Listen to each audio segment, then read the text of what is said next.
이제 블로그를 세팅하는 두 번째 카테고리 설정하는 거, 그리고 에디터에 대한 내용. 그래서 에디터를 가지고 간단하게 우리가 포스팅 하나를 해볼 거예요. 근데 일단은 저번에 말씀드린 대로 우리가 포스팅을 직접 해보고 이러면 참 좋긴 한데, 사실 그러기에는 아마 준비가 되지 않으신 분들도 있을 수 있기 때문에 오늘 포스팅은 그냥 간단한 시화 정도를 적어서 사진 그냥 가져다가 활용하는 그런 정도의 포스팅을 해볼 거라 그리 어렵지 않아요. 그리고 마지막에는 블로그는 우리가 PC로만 할 수 있는 게 아니라 모바일로도 할 수는 있거든요. 그래서 모바일 블로그에 대한 내용도 가볍게만 한번 설명을 드려볼 예정입니다. 그렇게 해서 오늘 일단 블로그 파트를 마치는 게 목표라고 보시면 되겠고요. 혹시 쉬는 시간 동안에 여러분들한테 좀 부탁을 드릴 거는 핸드폰에 보면은 플레이 스토어가 있죠. 거기서 구글 그 플레이 스토어에서 네이버 블로그라고 쳐보시면 네이버 블로그 어플이 있어요. 그거 한 개만 좀 설치를 해두세요. 이미 설치되어 있는 분들도 있으실 거고, 근데 설치가 안 돼 있는 분들도 있으실 거기 때문에 일단 그거를 좀 먼저 얘기를 좀 해둘게요. 뭐냐면 그냥 구글에, 그러니까는 스마트폰에 플레이 스토어에서 네이버 블로그라는 어플을 설치를 해주시면 돼요. 마지막 시간엔 제가 요걸 좀 설명을 할 거거든요. 그래서 일단 설치만 좀 부탁드릴게요. 자, 요거는 쉬는 시간 동안에 하시도록 하고요. 일단 설명 바로 들어갈게요. 자, 일단 저번 시간에 타이틀 예쁘게 달아보셨을 건데 마음에 안 드셨던 분들은 아마 집에서 수정해서 다시 달아오세요 라고 했을 거예요. 아직 안 달려있는 분들은 좀 열심히 안 하셨던 것 같아요. 바빴던가? 그쵸? 그러면 주말 동안에 이쁘게 한번 만들어 보시면 되겠고, 일단은 오늘 들어갈 부분은 바로 카테고리라는 부분이에요. 제가 활용하고 있는 카테고리는 이런 카테고리들을 쓰고 있습니다. 지금 보시면 여기 카테고리라고 되어 있고 전체 보기라는 부분이 있는데요. 여기에 지금 저는 553이라고 적혀 있는 게 이게 뭐냐면, 제가 이 블로그에 적은 포스팅의 개수가 533개다 라는 거예요. 그리고 그 옆에 보면 에디트라고 있죠. 그리고 아마 여러분들은 이런 카테고리가 나눠져 있지 않은 분들도 있을 거예요. 그런 경우는 낙서장이라는 임시 카테고리 한 개만 아마 있거나 할 겁니다. 그래서 카테고리는 어떤 걸 말하냐면 분류라고 생각하시면 돼요. 그래서 내가 이 블로그를 쓸 때 이 블로그에 제가 적고 있는 건 이게 잡블로그지만 보통 리뷰라든지 이런 것들을 올리고 있어요. 그래서 저는 카테고리 분류를 맛집에 갔던 리뷰는 보통 이 맛집 이야기란 데다가 정리를 해서 올리고 있고요. 이건 연습용인데 아직 안 지운 거죠. 그리고 일상 이야기란 데는 보통 이제 일상에 이제 돌아다니는 그런 부분들의 리뷰를 올리고 있어요. 그리고 리뷰 이야기에는 리뷰들을, 그러니까 제품에 대한 리뷰들을 이렇게 올리기 위해서 나눠 놓았다라고 보시면 됩니다. 그래서 제가 이제 사용했던 제품들 이런 것들을 정리를 했고, 간식거리라는 데서는 제가 먹은 간식들 이런 것들에 대한 리뷰들을 올리고 있거든요. 이런 식으로 우리가 포스팅을 올릴 때 분류를 좀 나누어서 올리시는 걸 좀 하셔야 돼요. 그래서 카테고리를 나누는 거를 오늘 간단하게 해볼 건데요. 요 전체 보기 옆에 에디트라고 조그만 버튼 보이세요? 이 버튼을 눌러볼까요? 그러면 이렇게 메뉴글 동영상 관리의 블로그에 블로그 글을 적을 수 있게 나옵니다. 자, 여기서 페이지당 글은 사실 한 개 보이게 할지 세 개 보이게 할지 이거는 맘대로 하시면 되는데, 어떤 뜻이냐면 우리가 포스팅을 적잖아요. 블로그 포스팅 적은 걸 한 개라는 건 뭐냐면 하나의 포스팅만 일단 보이게 하겠다라는 거고, 만약 세 개라면은 다음 포스팅까지 세 개의 포스팅이 한 페이지에 보이게 하겠다, 뭐 이런 뜻으로 보시면 될 것 같아요. 그래서 이거는 뭐 특별하게 뭐 어떻게 해야 된다는 없어요. 자, 이 밑에 부분을 제가 말씀드리기 위해서 들어간 건데요. 카테고리 관리 설정에 카테고리 추가에 대해서 설명을 좀 드려볼게요. 일단 제가 카테고리 필요 없는 것이 좀 많기 때문에 몇 개만 좀 지웠어요. 자, 카테고리를 내가 추가하고자 할 때는 카테고리 전체 보기에 이렇게 선택이 되어 있는 상태로 카테고리 추가를 누르면 이렇게 카테고리가 바로 생기는 거예요. 그러면 이렇게 게시판이라는 카테고리가 생긴 것을 우리가 알아보기 쉽게 바꿔서 적으면 되겠죠? 예를 들어서 이 게시판은 일상이라고 적겠다. 일상 또는 일상 리뷰, 일상 게시판 또는 뭐 누구누구의 일상 이런 식으로 내가 알아보기 쉽게 좀 센스 있게 이름을 지어주시면 됩니다. 그리고 요 옆에 보시면은 카테고리 옆에 글개수 표시가 있는데요. 이게 뭐냐면 옆에 보면은 여기 88, 17 이렇게 적혀 있는 게 제가 이 카테고리에 적은 게시글의 그 포스팅의 개수라고 생각하시면 되거든요. 그래서 요 옆에 글개수를 실제 카테고리가 보여질 때도 같이 보이게 할 거냐라는 거예요. 근데 내가 몇 개 안 적었을 때는 글개수가 보이는 게 좀 그렇죠? 그러면 표시를 체크가 안 돼 있는 상태로 두시면 되겠죠. 자, 공개 상태는 공개와 비공개가 있는데요.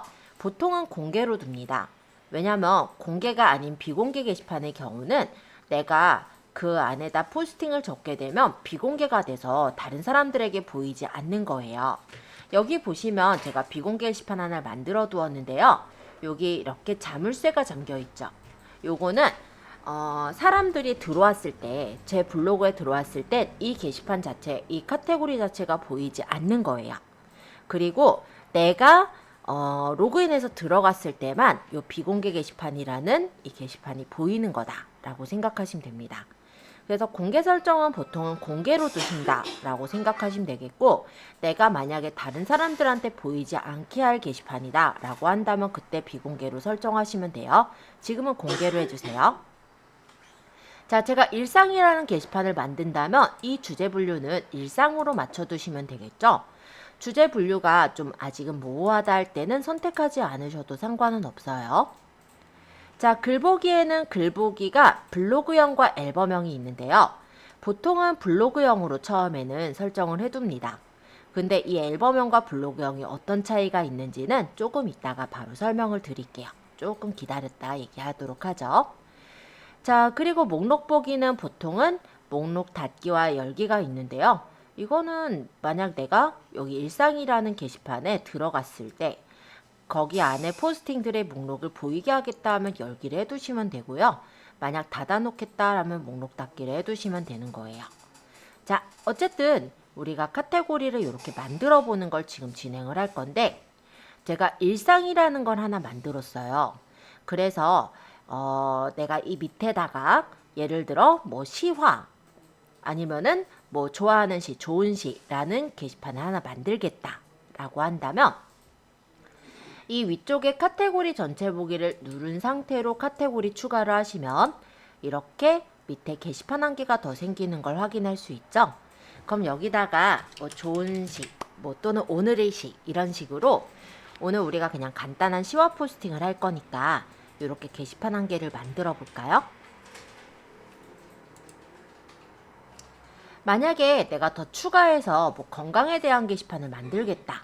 예를 들어 그렇다고 한다면 또 마찬가지로 위쪽에 있는 카테고리 전체 보기를 누르고 카테고리 추가하시면 이렇게 상위 카테고리를 만들 수 있어요. 만약에 내가 잘못 만들었다 하는 경우는 선택한 채 삭제를 하시면 게시판의 카테고리를 제거하는 것도 가능합니다. 또 경우에 따라 이런 경우도 있어요. 내가 만약에 부동산을 하려고 한다라고 한다면 지역에 따라 뭐 서울 해가지고 광진구 아니면 뭐 성동구 무슨 구에서 내가 따로 카테고리를 하위 카테고리를 만들고 싶다 이런 경우도 있을 수는 있겠죠. 만약에 내가 이 좋은 시라는 데에 하위 카테고리를 만들 거라면 얘를 선택해 놓고 카테고리 추가하면 이때는 하위 카테고리가 만들어지는 거예요. 그래서 내가 만약에 이 카테고리 안에 하위 카테고리를 만들고 싶다면 해당 카테고리를 골라놓고 카테고리 추가를 하시면 되고요. 만약에 이게 아니라 나는 상위 카테고리를 만들고 싶은 거다 라고 한다면 위쪽에 있는 카테고리 전체 보기를 눌러놓고 카테고리 추가를 하시면 되는 거예요. 저는 일단 추가해 놓은 것들은 좀 삭제를 할게요. 우리가 카테고리를 만약에 추가하거나 삭제하거나 할 때요. 만약에 카테고리에 이렇게 게시글이 적혀져 있는 카테고리를 삭제하게 된다면 그 안에 들어있는 포스팅들, 즉 게시글들은 사라지게 되니까 그것도 유의해 주세요.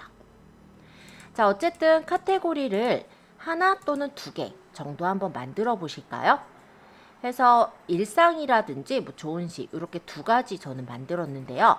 여러분들은 두 개 또는 세 개 정도 한번 카테고리를 만들어 보시고 마음에 들게 되신 분은 확인까지만 좀 눌러주세요. 그럼 저장 중 성공적으로 반영되었습니다. 떴죠? 그리고 확인 누르고 만약 제가 내 블록을 눌러서 나가보면은 아까 제 카테고리라는 부분에 이렇게 하위랜다 카테고리들이 이번에 새로 만든 카테고리들이 생긴 걸 확인할 수 있을 거예요. 간단하게 한번 만들어 보시고요. 만드시고 나서는 제가 아까 얘기했던 블로그형 카테고리와 앨범형 카테고리의 차이점에 대해서 설명드리도록 하겠습니다. 자, 여기 앨범형 카테고리는 기본적으로 모양을 조금 늘려서 보여드리면 이렇게 앞에가 앨범, 그러니까 사진 모양으로 되어 있어요. 그리고 블로그형 카테고리는 이렇게 줄, 그러니까 편지 글 같은 모양으로 되어 있죠. 그래서 요게 앨범 카테고리고 얘가 이제 블로그형 카테고리인데요. 앨범형과 블로그형은 언제든지 바꿀 수가 있어요. 제가 일단은 요 맛집 이야기를 클릭해서 들어가 볼게요. 자, 이렇게 들어가면 여기 보시면 얘네들이 지금 앨범형 카테고리라서 이렇게 보이는 거예요. 지금 보면 이렇게 진짜 앨범에서 보는 것처럼 포스팅들이 되어 있죠. 물론 순서는 얘가 이제 먼저 올린 거고 얘가 나중에 올린 거다. 그러니까 얘가 이제 최근에 올린 거다 라고 생각하시면 되겠고요. 만약에 내가 이 포스팅을 보고 싶다 하면은 클릭해서 들어가면 포스팅을 열어서 볼 수가 있는 거예요. 이런 게 앨범형 카테고리라고 해요. 앨범형 카테고리는 일단은 보시다시피 여러 개가 한꺼번에 이렇게 쫙 펼쳐져서 보이기 때문에 내가 보고 싶은 걸 바로 선택할 수 있다는 게 장점이 되겠네요.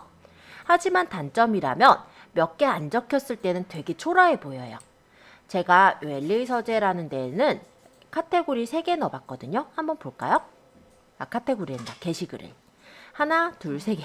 아무것도 없어요. 그쵸? 되게 썰렁해 보이죠?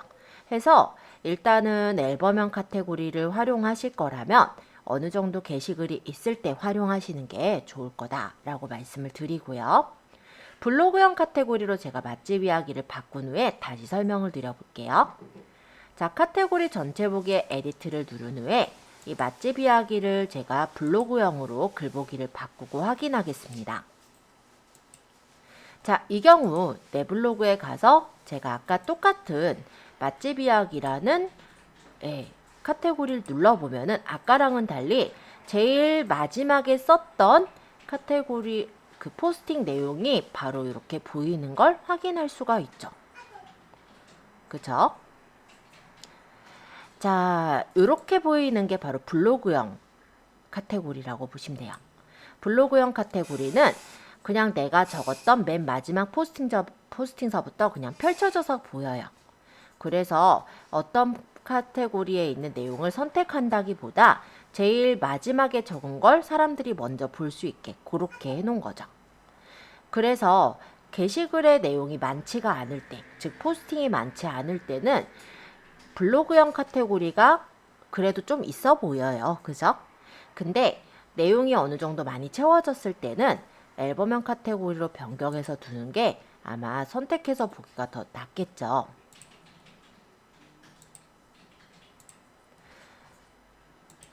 카테고리 밑에는 또 뭐 있나요? 어떤 거요? 카테고리. 카테고리. 그럼 그 밑으로 또 있나요? 카테고리를 하나 적었는데 큰 제목 놓고 밑에 옆에 소제목으로 아, 그니까 아까 얘기했던 부분인데 이런 거죠. 만약에 응? 네, 이런 거. 카테고리 추가를 했고 여기다 제가 만약에 원룸이라는 카테고리를 만들었다라고 가정을 한다면 여기다 광진구, 중랑구 이런 식으로 소제목 카테고리를 넣고 싶으신 거잖아요. 그럴 때는 이 대카테고리, 그러니까 큰 카테고리 선택해 놓고 그 다음에 카테고리 추가를 하시면 돼요. 그럼 하위 카테고리가 만들어져서 여기다가 광진구, 그 다음 요 원룸 카테고리 선택해서 여기다 카테고리 추가, 여기다 뭐 중랑구 이런 식으로 만들 수가 있는 거고요. 만약에 내가 다시 투룸이라는 카테고리를 큰 카테고리를 만들겠다라고 한다면 카테고리 전체 보기를 눌러놓고 카테고리 추가하면 이렇게 큰 카테고리를 다시 만들 수가 있겠죠? 이해되세요? 이런 식으로 상위 카테고리랑 하위 카테고리를 만드는 게 가능합니다. 그리고 만약에 내가 이 투룸이 이 원룸 안으로 들어가야 됐는데 잘못 넣었다. 또는 반대로 하위 카테고리로 만들려는 게 아닌데 하위 카테고리로 만들었다 라고 할 때는 얘를 끌어서 이렇게 옮겨두시면은 다시 빼거나 집어넣거나가 가능해요. 그래서 이것도 좀 참고해 두시면 좋을 것 같긴 하네요. 자, 카테고리 예, 밑에 했잖아요. 그 네. 밑에는 또 안 들어가는 거예요. 더 하위는 만들 수가 없어요. 아, 여기 추가해보면 2차 분류까지 만드실 수 있습니다 라고 나오죠? 네. 네, 안 돼요. 자, 그러면 내가 카테고리를 만들었다면 그 중에서 또 중요한 카테고리들이 있을 거예요. 어떤 건 좀 약간 중요하지 않은 거고 그 중에 좀 중요한 카테고리는 우리가 상단에다가 꺼내 놓을 수가 있습니다. 일단 제 블로그의 내용을 보면은 위쪽에 타이틀이 보이고 그 다음에 보면은 카테고리가 안 보이다 보니까 카테고리를 제가 밑에다 놨거든요. 선택을 해서 보기가 좀 어렵죠. 또 이게 이제 블로그 상태라 그런데 만약에 프롤로그로 보면은 카테고리 자체가 보이지 않도록 되어 있어요.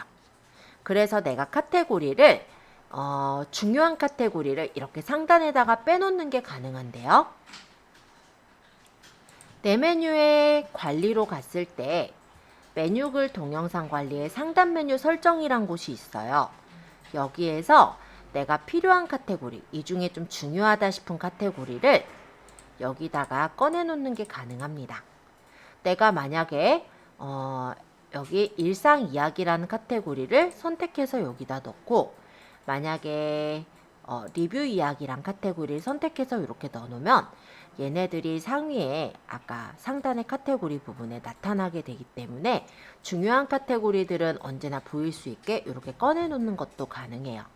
단 합쳐서 4개까지 상단 메뉴에 꺼낼 수 있으니까 그 점도 참고해 주세요. 자, 확인해서 바꿨고요. 제가 다시 내 블로그로 가보면 이렇게 일상 이야기랑 리뷰 이야기 좀 전에 제가 꺼내 놓은 카테고리 2개만 요 앞에 이렇게 나오고 나머지 카테고리는 여전히 요 뒤쪽에 있는 거 확인이 되죠?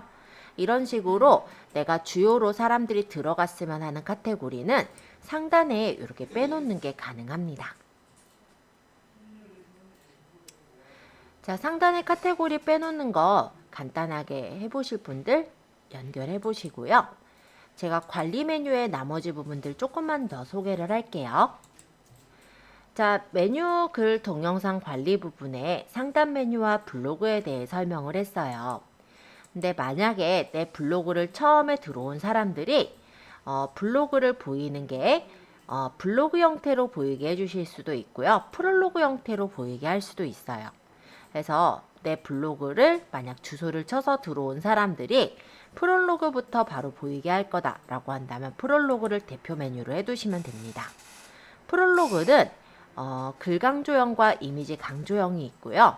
보통은 이미지 강조형을 많이 쓰고 있는데 리뷰 이야기나 일상 이야기와 같은 내가 원하는 카테고리를 선택해 놓고 여기서 몇 줄 정도 보이게 하겠다. 이런 것들을 설정을 해 놓으면 이런 식으로 프롤로그가 배치가 돼서 보이겠죠? 만약에 프롤로그 형태로 만약에 보일 때는 이런 식으로 이미지들이 펼쳐져서 바로 블로그가 열려져서 보이는 거니까 이것도 참고로 알아두시면 좋을 것 같아요. 자, 그 다음에 메모 게시판은 현재 쓰고 있지 않아요. 그래서 생략할게요. 글 배달에 블로그시 질문이 있습니다. 아마 여러분들 중에 블로그시 질문에 대해서 답변을 하고 계신 분도 있으실 텐데요. 은근히 좀 거슬려요. 그런 경우 블로그시 질문을 배달 중지시킬 수 있으시니까 참고해 주세요. 자, 글 관리의 댓글은 댓글 달려있는 것들을 한꺼번에 보는 거예요. 얼마 전에 아마 1월 19일자에 제 게시글에 대해서 댓글 남겨져 있는 게 보이죠? 그럼 이 댓글을 여기서 확인해서 답글을 달아준다든지 이런 것도 가능하겠죠?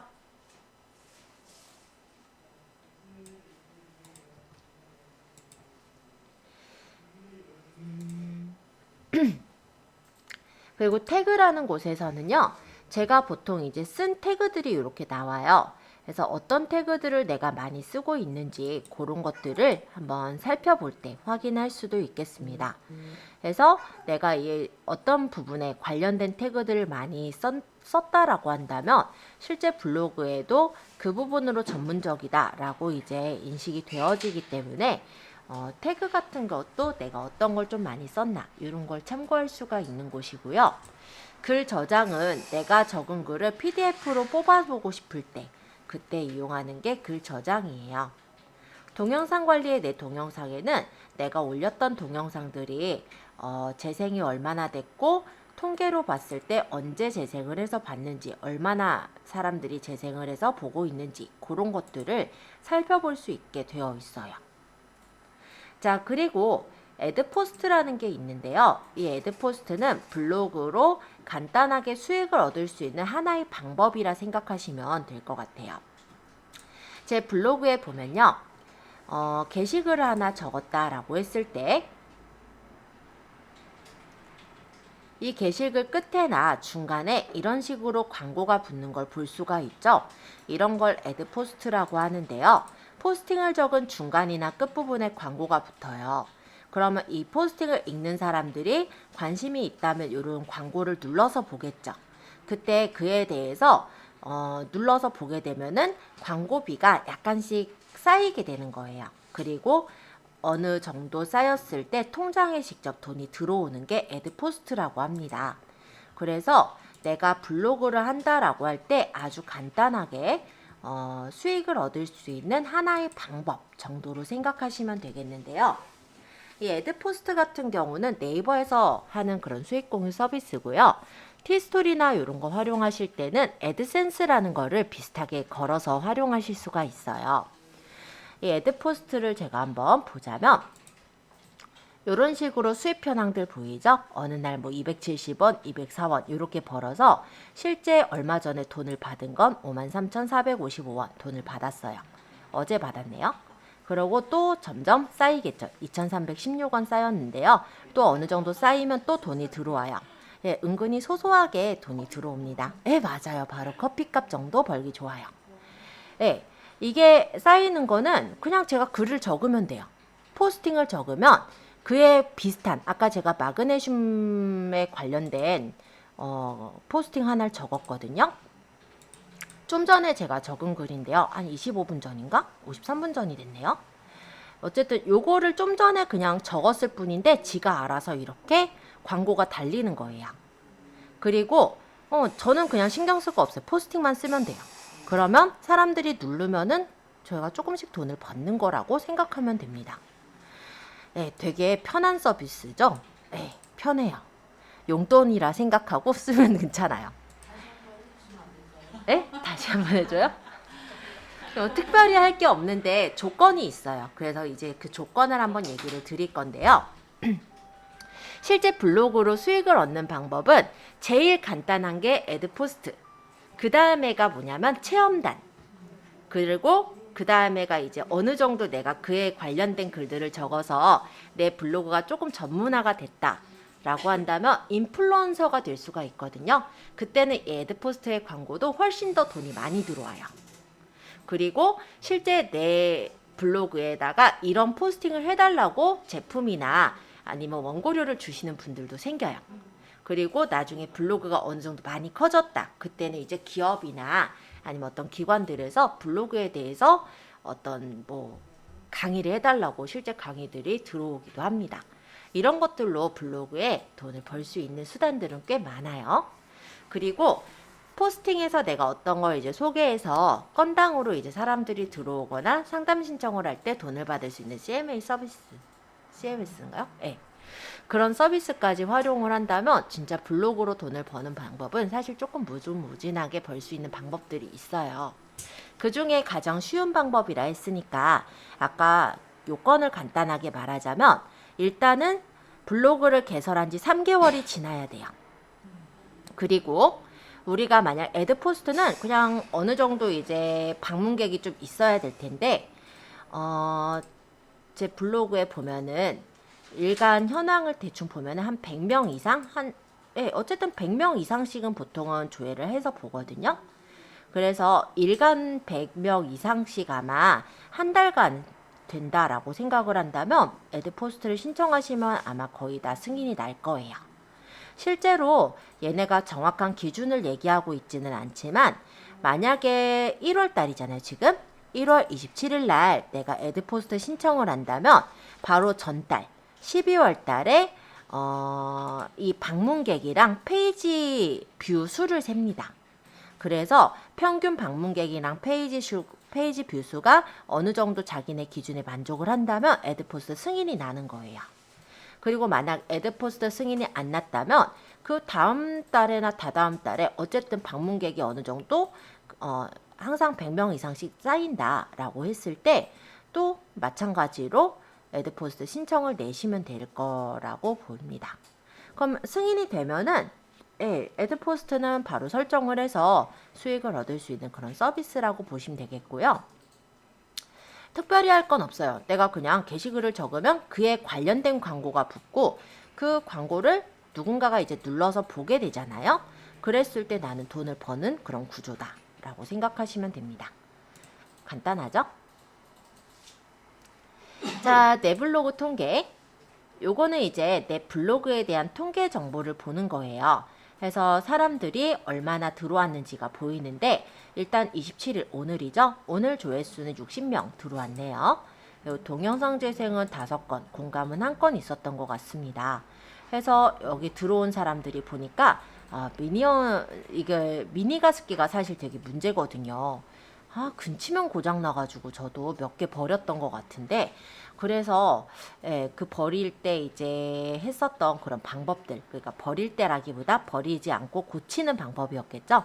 그런 것들을 찾아보니까 요런 사람들이 많이 조회를 해서 본 게 아마 보이는 것 같아요. 그래서 어쨌든 조회수 그리고 순방문자 수, 방문 횟수 이런 것들을 보시면 대략적으로 사람들이 얼마나 많이 들어오고 있는지 이런 걸 확인하실 수가 있고요.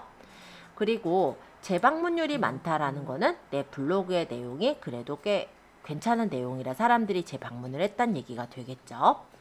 자, 평균 사용 시간이 얼마나 걸렸는지 요거를 체크를 해요. 그렇기 때문에 내가 어느 정도 블로그의 질수를 높이기 위해서는 사진도 사진이지만 동영상이 있다면 동영상을 재생하느라고 걸리는 시간도 들어가게 될 거잖아요. 그렇기 때문에 평균 사용 시간을 더 늘릴 수 있는 그런 방법이 될 겁니다.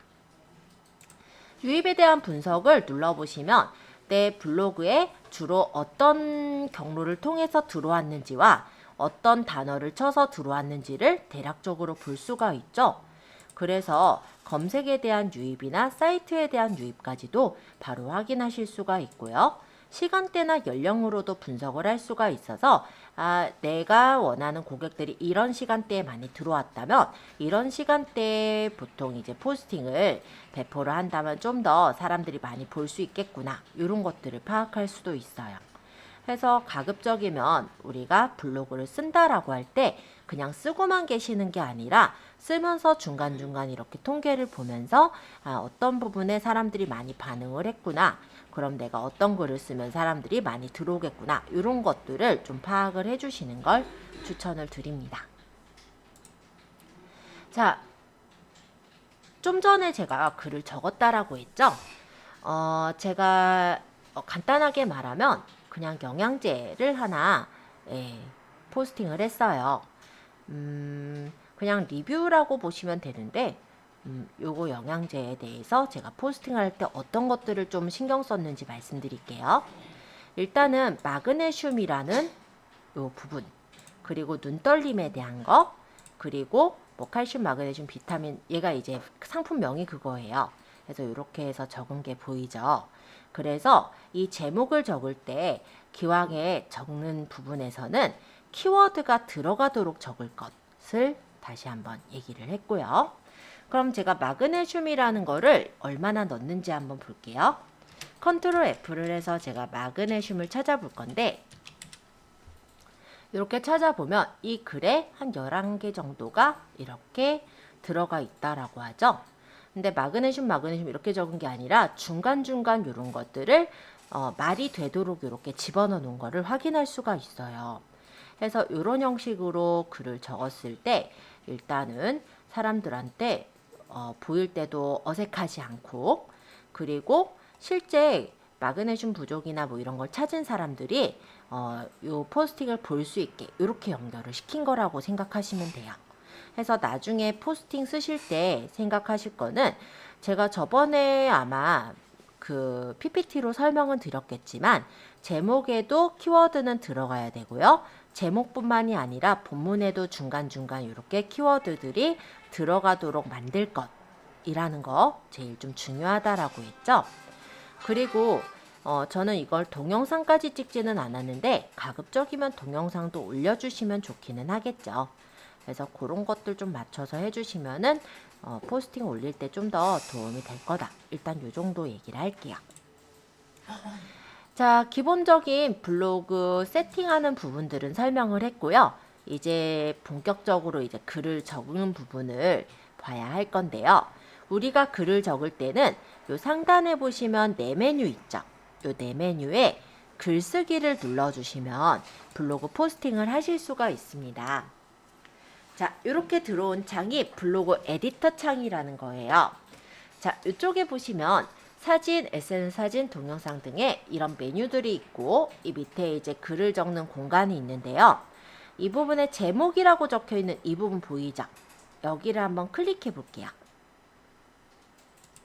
그러면 커서가 생겨요. 여기다가 블로그 포스팅의 제목을 적으시면 되는 거고, 이 밑에다가 내용을 적으시면 되는 거예요. 지금은 그냥 연습용으로 할 거라서 제가 여기다가 블로그 포스팅 하기라고 적어봤어요. 자, 이렇게 적었고요. 요 밑에다가 클릭을 하면 이렇게 또 커서가 생깁니다. 그럼 여기다가 이제 글을 적으면 되겠죠? 오늘은 블로그 포스팅을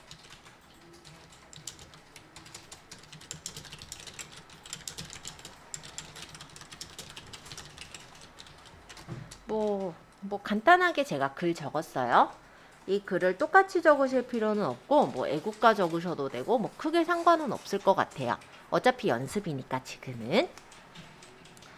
자, 만약에 내가 이렇게 글을 적는다라고 할 때 이 글의 일부를 내가 바꾸는 것부터 설명을 해볼게요.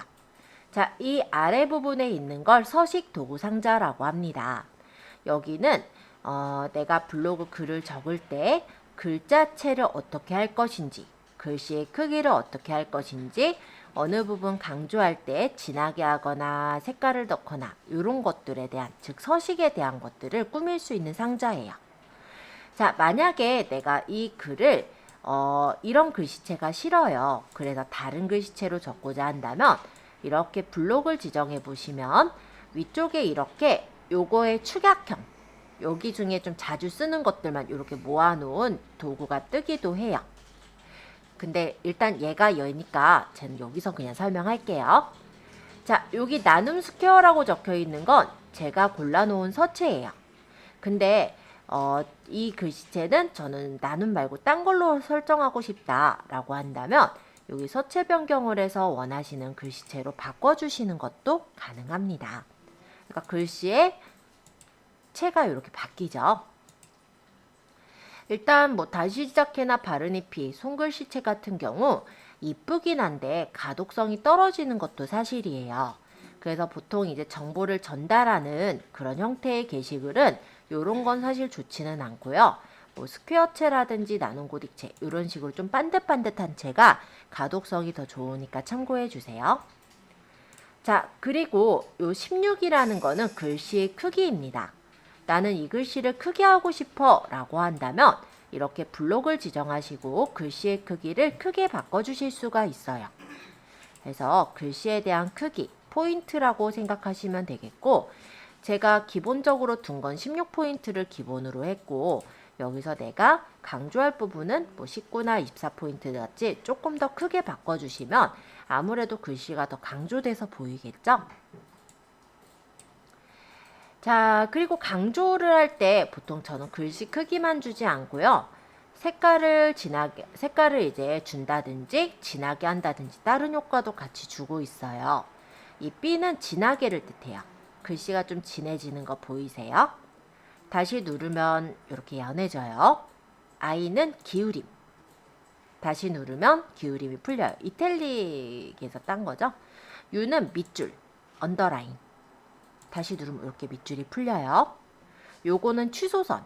보통 이제 원래 가격이 뭐 5만 원인데 2만 5천 원에 팔아요. 이런데 이렇게 취소선을 긋는 용도로 쓰겠죠. 많이 쓰진 않는데 이런 용도다 라고 보시면 되겠고, 요거는 글씨 색깔. 눌러보시면 이렇게 여러 가지 색상이 보입니다. 더보기 누르면 더 많이 색깔 고를 수 있으니까 참고해 주시고요. 근데 여기까지 누를 일은 거의 없어요. 보통 저는 빨간색은 너무 좀 눈이 아플 수 있으니까 한 채도가 약간 낮은 빨간색 이런 색깔을 활용하고 있습니다. 자, 강조할 때 색깔이라 생각하시면 되겠고요. 보통 이렇게 색깔을 고르면 최근 사용한 글자색이 위쪽에 있기 때문에 이 중에서 거의 색깔을 그냥 고르게 되고요. 일일이 다른 색깔을 설정하지는 않는다는 거. 네. 저번에 말씀드린 것과 같이 우리가 색깔을 여기는 빨간색, 여기는 파란색, 여기는 노란색 이렇게 해놓으면 정신이 없어요. 그쵸? 그래서 보통 강조색은 보통 하나 또는 2개 정도를 설정을 합니다. 저는 강조색으로는 약간 이렇게 채도가 낮은 빨간색이나 채도를 한 단계 낮춘 파란색 이 정도를 강조색으로 쓰고 있어요. 자, 요거는 뭐냐면 글자 배경색인데요. 글자에 우리가 형광펜으로 칠한 것 같은 그런 효과를 낼 때 활용하실 수 있는 그런 부분이죠. 그래서 글자 배경색을 설정하는 것도 가능해요. 자, 그리고 요거는 뭐냐면 정렬. 지금은 왼쪽 정렬 돼 있지만 여기를 눌러서 가운데 정렬이나 오른쪽 정렬 등으로 정렬 순서를 맞출 수가 있습니다.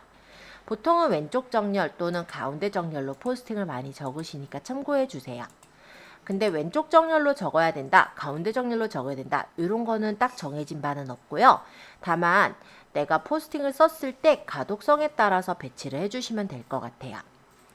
요거는 행간이에요. 줄 간격을 말하는데 예를 들어 내가 이렇게 엔터 쳐서 하면 요 정도의 간격이 떨어져요. 이게 보통 180 정도인데 내가 행간을 더 떨어뜨리겠다 할 때 고르는 메뉴예요. 근데 거의 줄 간격을 설정할 일은 없더라고요. 자, 요 옆에는 목록이라고 하는데요.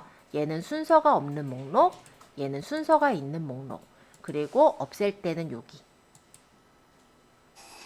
요거는 문단의 첫 글자 장식이라 해서 앞 글자를 크게 만들어주는 건데요. 별로 쓸 일은 없으므로 이런 기능이다 정도만 얘기하고요. 요거는 위첨자, 얘는 아래첨자라고 합니다. 이것도 일반적으로 쓸 일은 없겠지만 부동산 같은 경우는 좀 쓸 수 있을지 모르겠네요. 예를 들어 뭐 센티미터 제곱 센티미터를 표시하고 싶다라고 한다면 이렇게 적고 2번을 블록 지정해서 위첨자를 해주시면 이렇게 표시가 되잖아요. 그래서 이런 형식으로 만들 때 가끔 이런 첨자 문자를 쓸 수는 있을 것 같아요. 근데 이것도 만약에 내가 센티미터 이런 어떤 기호를 표시하고 싶다면 리을 한자 누르면 이렇게 기호가 어차피 나오거든요. 그래서 이걸로 쓰시면 되기 때문에 이걸로 설정하시는 분들도 있고 이렇게 쓰는 분도 있다 라고 보면 될 것 같고, 그래서 별로 안 쓴다 결론은. 자, 요거는 특수문자인데요. 아까 말씀드린 것처럼 일반적으로 한글 자음엔 특수문자가 있어요.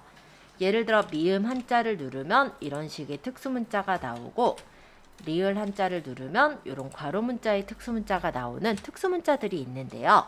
만약 그걸 모르시는 분들은 여기서 특수문자를 골라서 쓰겠죠? 네, 그런 의미로 보시면 돼요. 별로 쓰진 않아요.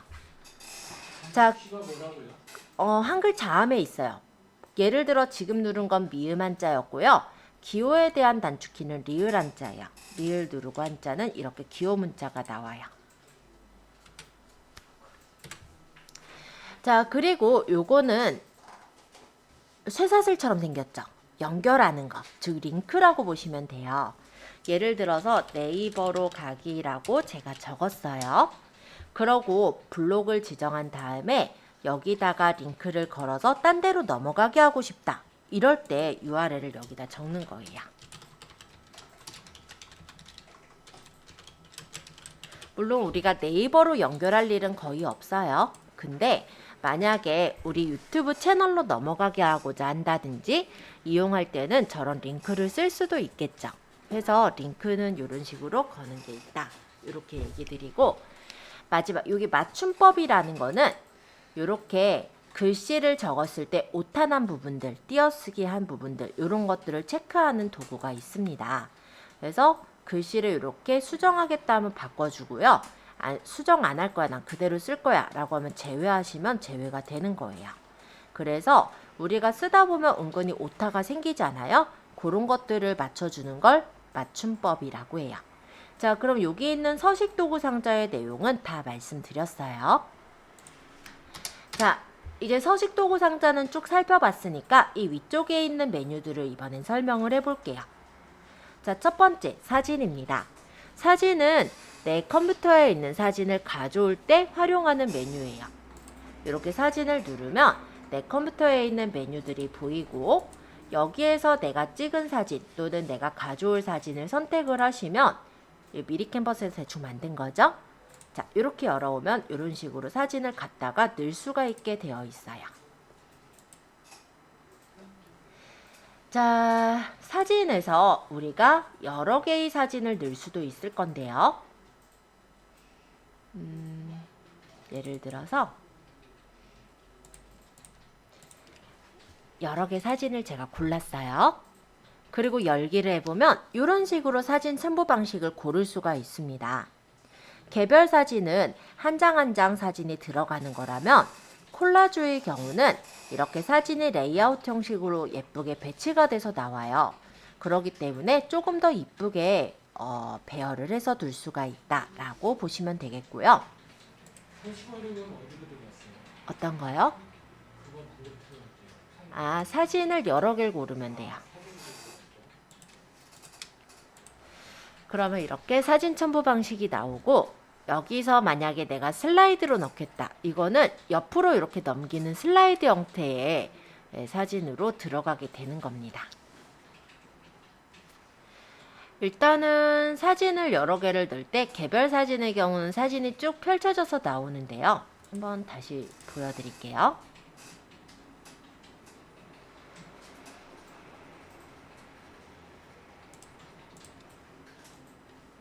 한 3개만 할까요? 개별 사진의 경우는 그냥 이렇게 한 장 한 장씩 밑으로 펼쳐져서 나오는 그런 형식의 개별 사진이라 보시면 돼요.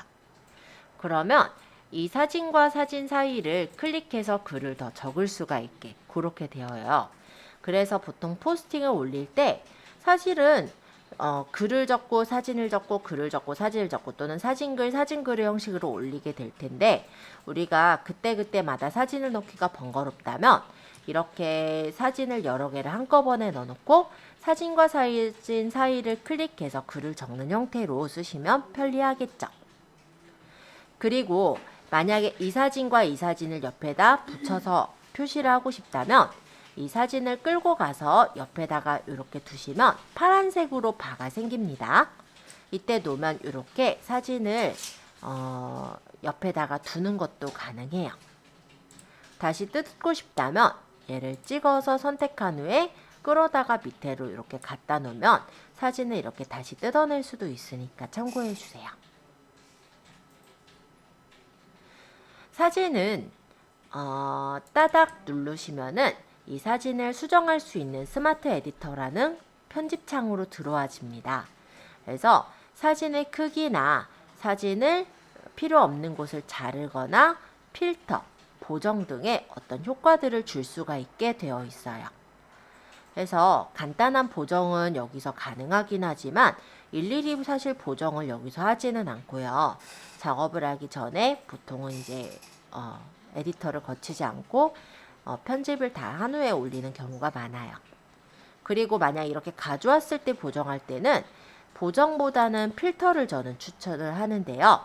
필터의 경우는 여기서 효과를 설정을 하고 마음에 드는 효과를 모든 사진에 한꺼번에 설정을 해줄 수가 있어요. 그렇게 되면 사진 하나하나마다 보정을 하지 않아도 똑같은 그 톤으로 필터가 적용이 돼서 나오기 때문에 좀 더 보정하실 때는 편리하실 거라고 생각이 듭니다. 그리고 내가 만약에 사진을 넣는다라고 한다면 사진에 내 거라는 도장을 찍고 싶으실 때가 있을 건데요. 그런 건 서명이라고 해요. 그래서 서명이 만약에 내가 이미지 서명을 만들어서 미리캔버스에서 만든 거죠. 이거 만약에 집어넣어 놓게 된다면 그 서명이 모든 사진에 다 한꺼번에 들어가게 해주시는 게 가능해요. 완료해 볼게요. 그러면 모든 사진에 똑같이 이렇게 서명이 박혀 있는 상태로 만들어지겠죠. 물론 내가 필요 없는 이 서명이 필요 없는 사진은 편집 누르기 전에 제거하시고 편집 완료를 하시면 그 사진에는 서명이 박히지 않은 상태로 들어가기도 합니다. 보통 이 서명 같은 경우는 내가 만약에 브랜딩을 하기 위해서라고 했을 때는 반드시 좀 집어넣는 걸 좀 추천을 드리는데요. 서명이 어떤 역할을 하냐면 이 사진이 내 거다라는 것을 찍는 의미도 되지만 은연중에 내 가게 또는 내 업체가 보여지게 하는 그런 목적도 돼요. 그렇기 때문에 가급적이면은 저는 서명을 넣으시라고 말씀을 드리고 있어요. 서명은 어디로 들어가요? 서명은 에디터 창에서 요 C자가 서명이에요. 그래서 이 부분을 눌러서 서명을 그림으로 만들어서 이용하실 거면 이미지 서명, 아니면 글씨를 그냥 써가지고 할 거면 텍스트 서명, 이렇게 해서 집어넣으시면 돼요. 여기 이렇게 그림들에 서명이 박혀 있는 거 보이죠? 그래서 요거는 사실 제가 미리 캔버스에서 만든 서명이거든요. 나중에 시간 되실 때 간단히 상호명하고 그리고 우리 로고가 있다면 로고를 서명으로 이미지 서명으로 만들어 두셨다가 블로그에다가 등록을 해 놓으시면 그 다음 포스팅할 때부터는 바로 이렇게 불러다가 집어넣기만 하면 되니까 되게 편리하게 서명을 넣을 수가 있어요. 자, 일단 그림에 대해서는 다 소개를 했는데요. SNS 사진이라는 부분은 뭐냐면 네이버의 마이박스를 사용하시는 분은 마이박스에서 사진을 불러올 수가 있어요. 그래서 마이박스를 쓰시고 계신 분들은 네이버의 마이박스에서 사진을 가져다 바로 올릴 수 있게 되어 있다라는 거고요. 동영상이라는 거는 일단 우리가 포스팅을 할 때 동영상을 추가할 수가 있는데 동영상 파일은 최대 10개까지 그리고 파일의 용량은 8기가 즉 420분까지 업로드가 가능하거든요. 그래서 만약에 동영상을 넣는다면 짧은 거 하나 넣어볼게요. 요게 더 짧았겠죠? 이렇게 넣고 제목을 적고 뭐 정보나 태그도 작성해 주실 거면 작성하시고 완료를 하시면 동영상이 넣어지는 거예요. 그래서 내가 미리 만들어 놓은 동영상이 있다면 간단하게 동영상을 눌러서 집어넣을 수가 있고 요 옆에는 썸네일인데요. 맨 처음에 동영상이 재생되기 전에 보일 화면이라고 생각하시면 돼요. 그래서 마음에 드는 화면을 골라놓고 완료를 하면은 그게 이렇게 동영상으로 들어가게 되니까 참고해 주세요. 자, 그리고 글을 적다 보면 글과 글 사이가 좀 꾸며지는 요소가 필요할 때가 있는데 그때 스티커를 활용할 수가 있습니다. 스티커는 이런 식으로 여러 가지 스티커 모양들이 있고요. 기본 스티커는 아마 여기서부터 있을 거예요. 그리고 스티커의 경우는 우리가 구매를 해서도 쓸 수가 있어요. 왜 카카오톡의 이모티콘처럼 내가 마음에 드는 그 스티커는 구매를 해두시면은 나중에 활용하시기가 좀 편리하시거든요. 가격대도 그렇게 비싸지 않고 한 번 사면 카카오톡도 마찬가지로 이모티콘 한 번 사면 평생 쓰잖아요. 그렇게 평생 쓸 수 있는 그런 부분이기 때문에 만약에 나랑 관련된 내가 좀 마음에 드는 그런 이모티콘이 있다면 공짜도 물론 좋긴 하지만 구매해서 쓰시는 것도 전 나쁘지 않을 거다 이렇게 생각합니다. 쓰는 방법은요. 그냥 이렇게 누르면 바로 써져요. 그리고 얘를 선택해서 내가 가운데 정렬해 놓거나 이런 식으로 중간중간에 꾸미는 용도로 활용을 하실 수가 있어요. 그죠? 자, 그 다음에 인용구. 인용구는 스티커처럼 중간중간에 내가 꾸밀 부분들에 활용하시는 강조 문구인데요. 인용구의 모양은 이런 모양들이 있습니다. 그래서 만약 따옴표 같은 경우 이렇게 누르면 내용을 입력하세요 라고 뜨고 여기다가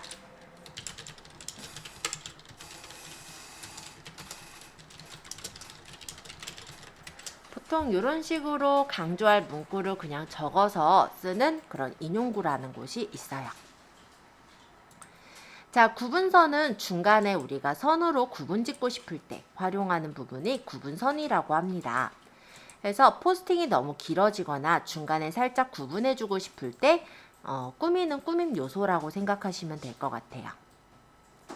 장소는 장소를 집어넣는 건데요. 만약에 상호를 적거나 주소를 적은 후에 추가하시고 확인을 누르면 그 장소가 이렇게 지도로 들어가게 되는 거예요.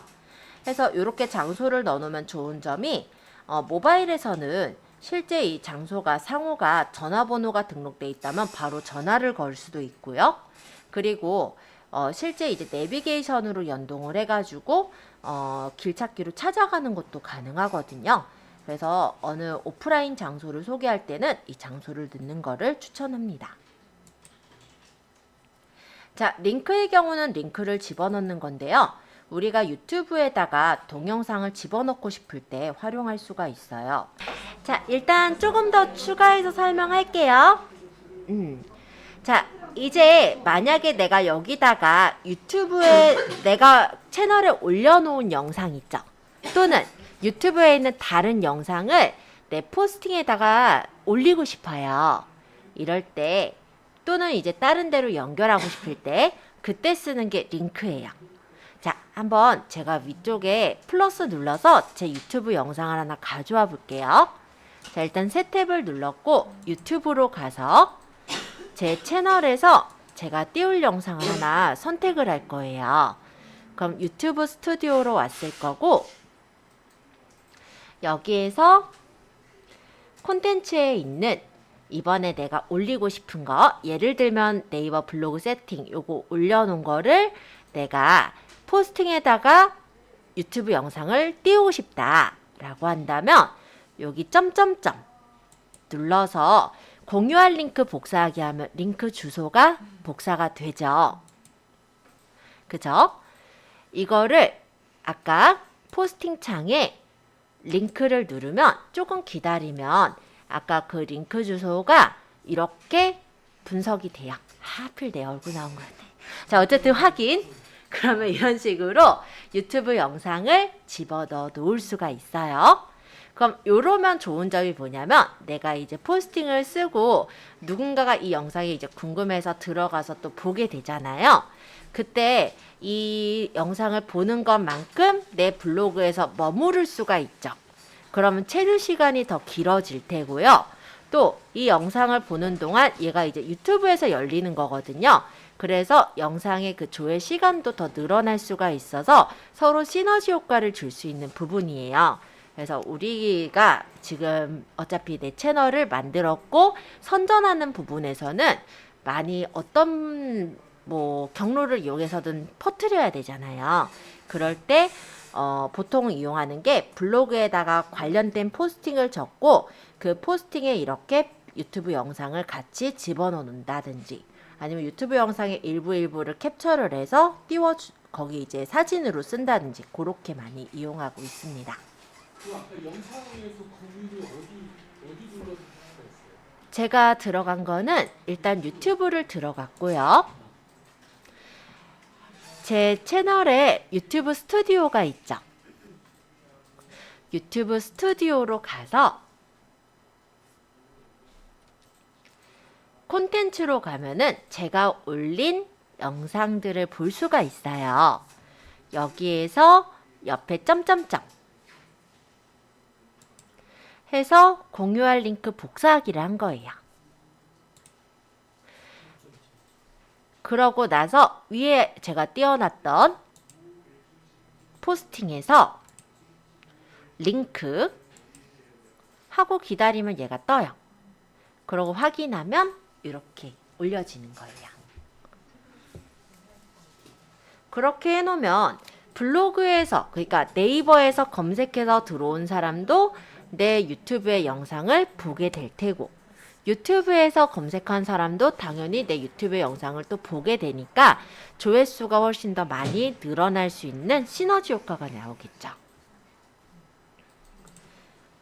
자, 링크는 이렇게 활용하시고요. 파일은 그냥 10메가까지 첨부가 가능해서 간단한 어떤 문서 같은 거를 우리가 첨부해서 올리겠다라고 할 때 활용하시면 되겠습니다.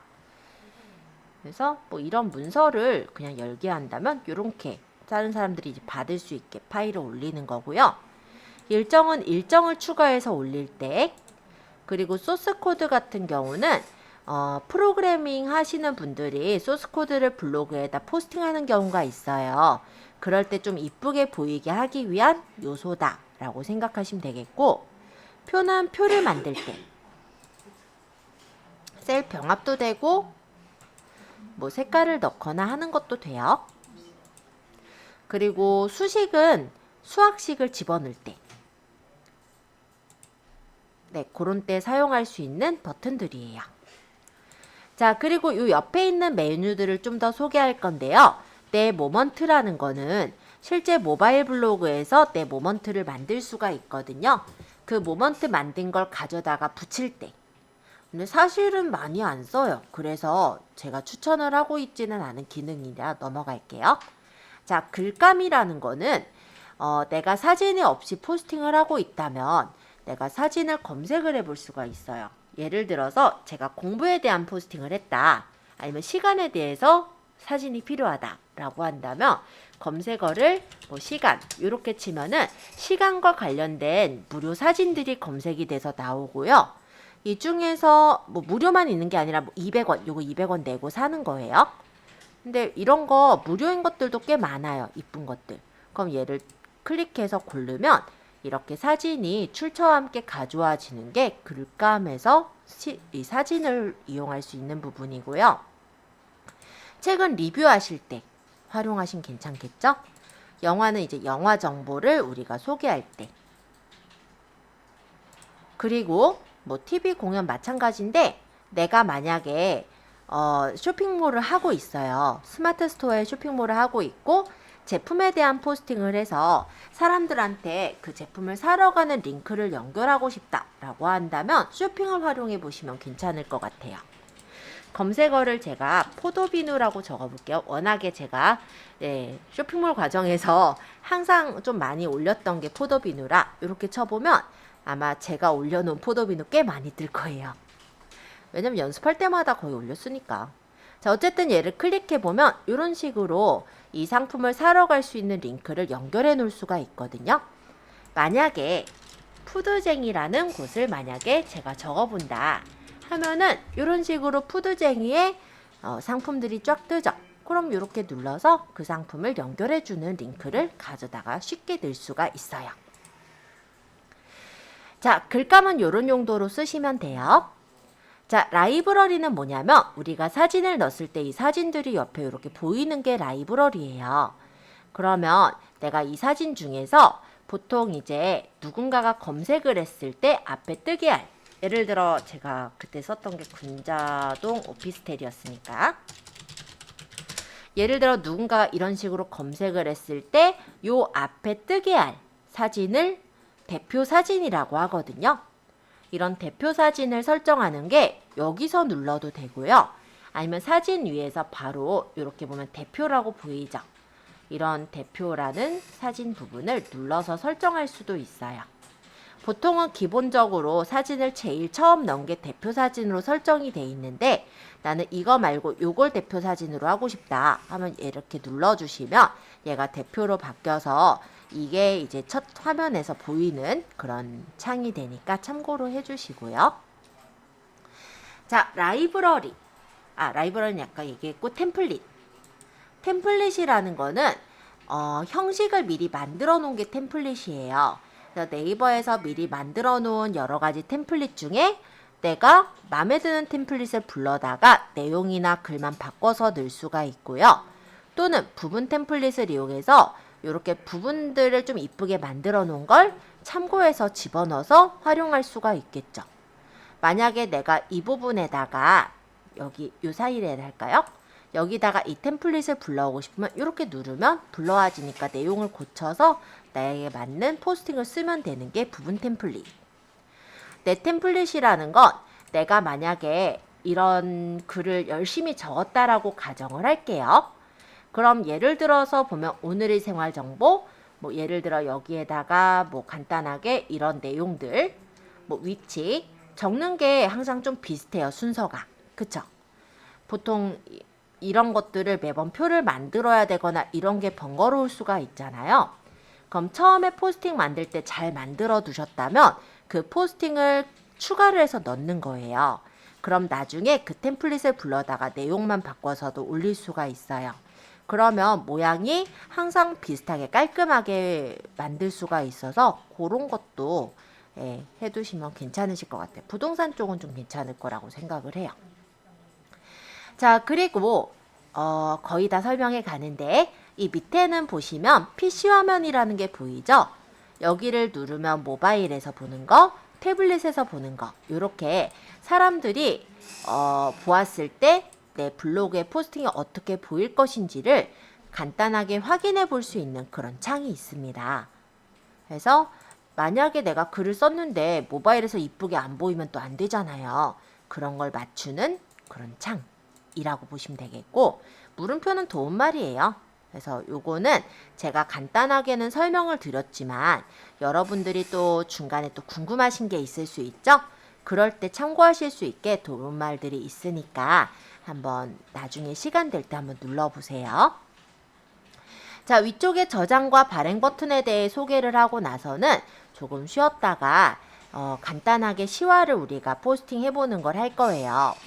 그러고 모바일 블로그로 넘어갈 거거든요. 그래서 저장과 발행 마저 설명할게요. 자, 우리가 블로그에 포스팅을 하다 보면은 포스팅할 때 중간에 이제 시간이요. 짧게는 한 30분, 길게는 1시간 넘게 걸리는 포스팅들도 있을 거예요. 근데 우리가 글만 적다 보면은 중간에 뭔 일이 있을 수도 있잖아요. 그럴 때 저장해 놓았다가 나중에 이어서 쓸 수가 있어요. 만약에 제가 얘를 닫아버렸어요. 저장을 했죠. 그러니까 나중에 제 블로그로 가서 포스팅을 할 때 이어서 적고 싶으면 글쓰기로 가서 아까 요 저장에 요 숫자 보여요? 이 숫자 부분을 누르면 최근에 포스팅한 거랑 예전에 포스팅한 것들이 이렇게 저장한 것들이 나와 있어요. 그럼 얘를 눌러서 글을 가져와서 이어서 계속 적을 수가 있게 그렇게 되는 게 저장이에요. 그러니까 저장은 내가 포스팅 하다가 중간중간에 저장하는 용도라고 보시면 되겠고, 만약에 다 작성했다면 발행을 누르게 되는 거예요. 자, 발행을 누른 경우는 아까 만드셨던 카테고리 있죠? 내가 원하는 카테고리를 선택해서 내가 공개를 할 건지, 그리고 댓글 공간 보통 다 체크를 해놓겠죠? 그 다음 이 밑에는 해시태그. 그래서 이 게시글과 관련된 태그를 최대 30개까지 넣을 수가 있는데요. 태그를 적을 때는 블로그 하고 만약 띄어쓰기 하면은 이렇게 나눠져 버려요. 태그가. 띄어쓰기나 엔터를 치면서 태그를 이렇게 적어주시면 된다라는 거 말씀드리고요. 발행 시간은 현재와 예약이 있는데 현재는 바로 발행을 하는 걸 말하고 예약의 경우는 내가 원하는 시간, 날짜에 예약 발행을 할 수가 있게 되어 있어요. 제가 저번 시간에 말씀드릴 때 블로그는 하루에 30개를 한꺼번에 올리는 것보다 하루에 하나씩 30일 동안 올리는 게 더 낫다라고 했었죠. 그 지속성 이런 게 있기 때문에 만약에 내가 어느 날 바쁠 예정이라면 예약을 중간중간 이렇게 걸어놓고 발행을 하시면 돼요. 아니면 내가 어느 날 생각이 나서 한 새벽 3시쯤에 새벽 2시쯤에 만약에 포스팅을 썼다고 쳐봐요. 그럼 바로 발행하는 것보단 사람들이 보기 딱 적당한 시간 그쯤에 한 1시간 전쯤에 발행을 하시게 된다면 왜냐하면 발행하자마자 뜨는 게 아니라 저번에 말씀드렸죠. 30분에서 최대 1시간 정도 일단은 검색이 되게끔 로봇이 채점하는 시간이 있다고. 그래서 예를 들어서 내가 9시쯤에 내 대상 고객들이 많이 본다라고 한다면 한 8시쯤에 포스팅 발행이 되게 예약 발행을 걸어 놓으면은 최신 글로 쉽게 보이기 때문에 그렇게 이용하실 수가 있고요. 또 중요한 글의 경우는 공지사항으로 등록을 해 놓으시면은 나중에 이제 블로그에 들어온 사람들이 공지글을 바로 볼 수 있게 그렇게도 해줄 수가 있습니다. 자, 일단 대충 발행을 해볼게요. 자, 발행을 눌러서 제가 그냥 요거를 일상이라는 데다가 집어넣어서 발행을 한번 해볼게요. 그러면 이렇게 발행 중입니다 뜨고 이런 식으로 발행이 돼서 올라가는 것을 확인할 수가 있습니다. 지금 글을 적은 게 발행이 됐을 건데요. 일상이라는 게시판에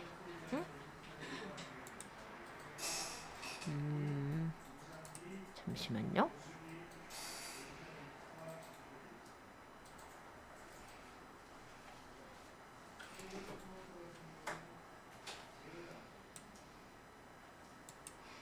제가 비공개다가 넣었어요? 맛집 이야기였나? 다시 한번 보죠. 예약 발행을 했네? 아, 맞다. 아까 예약 얘기하다가 그냥 발행했죠? 세상에나.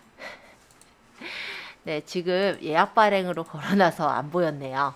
네, 현재로 해놓고 발행할게요. 제가 좀 덤벙거려요. 죄송해요. 자, 어쨌든 이렇게 발행이 되면은 제가 일상 게시판에다가 이렇게 발행을 한 게 보이죠?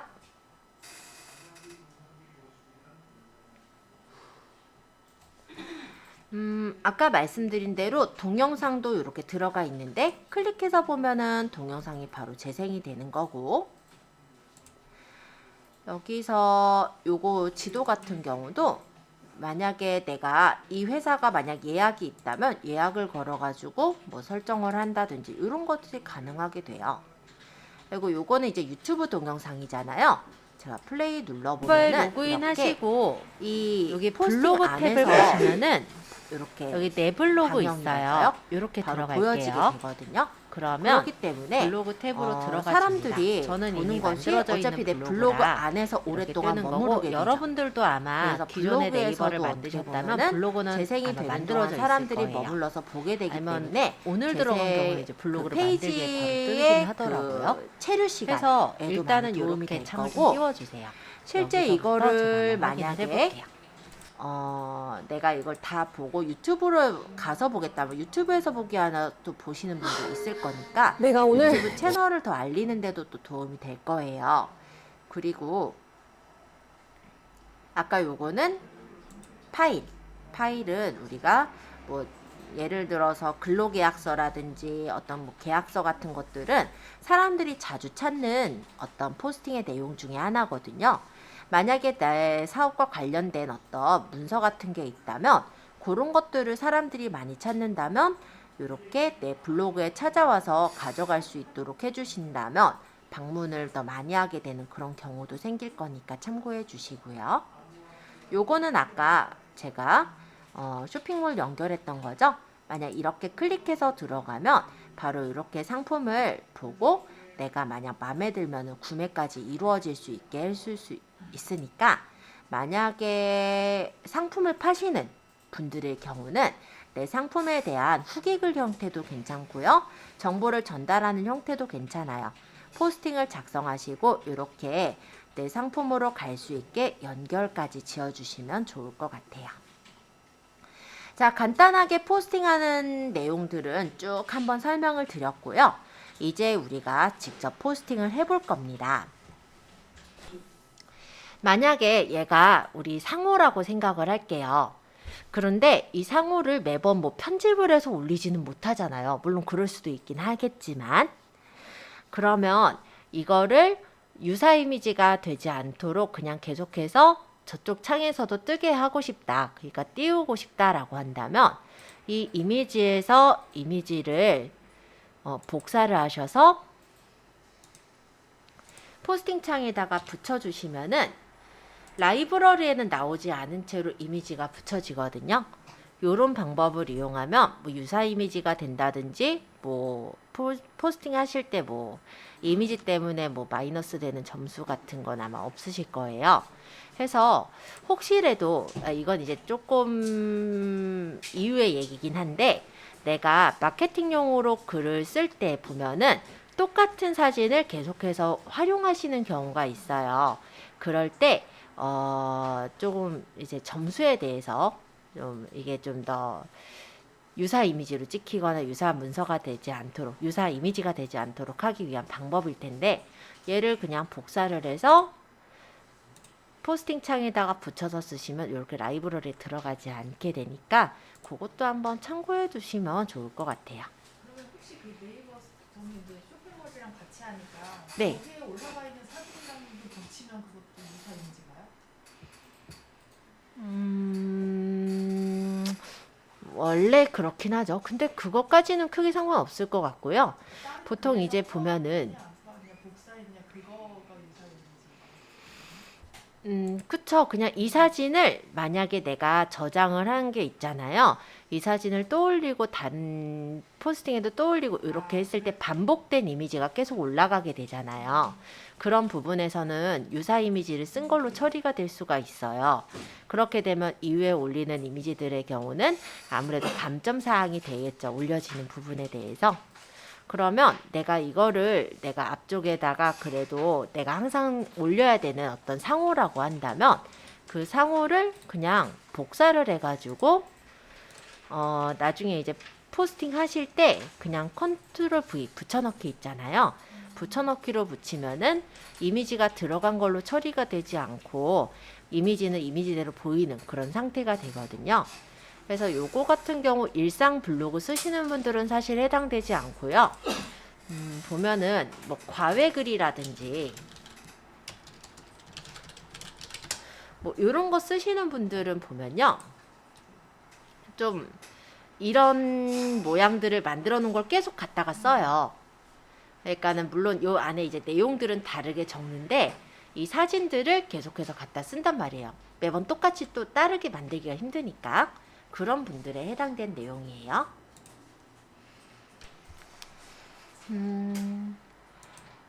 일단 블로그를 우리가 이제 PC 블로그를 설명하고 있는데요. 제가 올린 이 블로그 포스팅 하기라는 글을 만약에 수정을 해야 되거나 할 때는 여기 점점점을 눌러서 수정하기를 누르면 언제든 수정을 할 수가 있어요.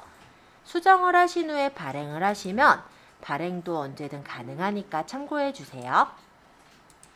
그리고 내가 발행한 이 포스팅을 만약에 상대방들한테 선전을 하고 알리고 싶잖아요. 그럴 때는 URL을 복사하시면 그 포스팅의 URL을 복사할 수가 있어요.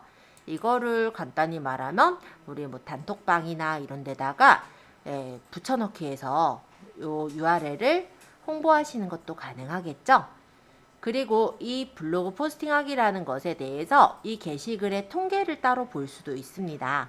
만약에 이걸 눌러보면 몇 명이나 받고 어떤 키워드로 들어와서 봤는지 이런 것들도 이 통계를 누르면 보이는 거예요. 자, 여기 점점점, 이 점점점에서는 삭제하기가 있어요. 내가 만약에 이 포스팅을 잘못 적었다 또는 연습으로 적었다 하는 경우는 포스팅 자체를 삭제할 수도 있으니까 참고해 주세요. 자, 이제 또 어떤 부분을 가볍게 설명을 드릴 거냐면 우리가가 아니죠. 제가죠. 자, 일단 맛집 이야기란 데 눌러보니까 아까 보니까 얘가 들어있어요. 엉뚱한 애잖아요. 그럼 얘를 삭제를 하고 싶은 거예요. 그러면 어떻게 해요? 클릭해서 점점점을 삭제. 이해되셨죠? 요거 그냥 연습하면서 넣었던 거니까 제가 삭제할게요. 그럼 삭제란 글은 당연히 복구가 안 됩니다. 자, 그러면 제가 아까 맛집 이야기를 보니까 맛집 맞는데 얘는 맛집이 아니거든요. 그럼 얘는 공부 이야기란 대로 보내고 싶어요. 그러면 여기 위쪽에 보면은 맛집 이야기가 제가 87개의 글이 있는 것 같은데 요 목록 열기를 누르면 제가 적은 글들이 보이거든요. 여기 보니까 엉뚱한 글이 이렇게 들어있다라는 거죠. 그쵸? 그래서 이때 글 관리 열기를 눌러서 요 옆에 체크를 하고 얘를 이동해 놓을 수가 있어요.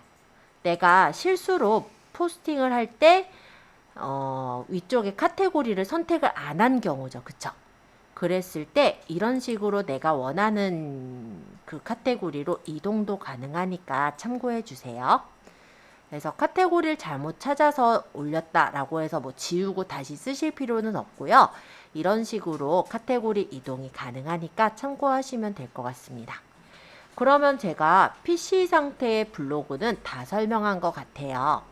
이제 따로 질문 있으신 분은 제가 이제 질문을 받도록 할 거고요. 요건 이제 창을 닫고 제가 쉬는 시간에 뭐 해달라고 한 게 있었는데 요거 하셨어요? 자, 요거는 이제 팝업이에요. 그냥 공지창이니까 저는 닫을 거예요. 닫을 때 더 안 뜨게 할 거면 다시 보지 않게 하면 돼요. 자, 이게 지금 보시면 네이버의 모바일 블로그 창이에요. 요 위쪽에 이웃 새 글이라고 되어 있는 거에는 이제 친구들의 글, 그러니까 내 이웃들의 글들이 보입니다. 그리고 아까 보셨던 모먼트가 여기 있죠. 이 모먼트는 뭐냐면 인스타그램의 스토리를 살짝 따라서 만든 거라고 생각하시면 돼요. 그래서 네이버에서 스토리를 따라서 만든 건데 여기를 눌러보면요. 이렇게 내 이웃이 올린 스토리 글을 볼 수가 있게 돼 있어요. 이런 게 모먼트예요. 물론 나도 모먼트를 만들 수 있는데 위쪽에 만들기를 누르면 이런 식으로 사진을 지금 찍거나 아니면은 여기 내가 찍어 놓은 영상이나 이런 데서 마음에 드는 거 아까 만약에 제가 이 포스팅을 올렸잖아요. 이렇게 선택해서 확인을 하면 이걸로 모먼트를 만들 수가 있는 거거든요. 그러면 여기다가 이제 뭐 예를 들어 내 블로그에 있는 글 중에 아까 여기 마그네슘 제가 만든 거 요렇게 해서 같이 띄워주면은 내 이웃이 만약 이 글을 눌렀을 때 얘가 궁금하면 눌러서 볼 수 있게 그렇게 연결할 수 있겠죠? 그리고 여기다 글로 적어줄 거면 T자 눌러서 글을 적으면 되고요.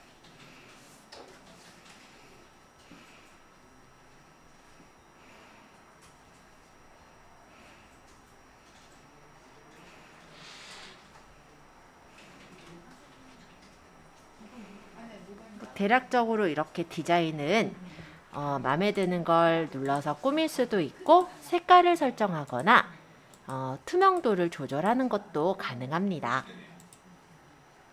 그래서 이렇게 글씨를 써서 뭐 위에다 제목을 꾸며 놓는다든지 아니면 요거는 이제 이런 식으로 뭐랄까 낙서하거나 표시할 때 그리고 요거는 영상의 이제 길이라고 보시면 돼요. 어디까지 몇 초까지 이게 이제 보이게 할 거냐 길이 정도로 생각하시면 되고 요거 같은 경우는 효과 그래서 이런 식으로 스타일 효과를 집어넣어서 꾸며줄 수가 있어요. 필터를 넣거나 보정도 가능하기 때문에 마음에 드는 필터를 설정하고 전체 적용하면 제가 지금 올리는 그 모먼트에 모두 다 적용되겠죠? 보정은 이렇게 밝기나 대비를 보정할 때 쓰는 거예요. 만약 다 하고 나서는 확인하시면 이렇게 만들어졌고 다음을 누르면 이게 이제 모먼트로 올려질 수 있게 쓰는 건데요. 내용을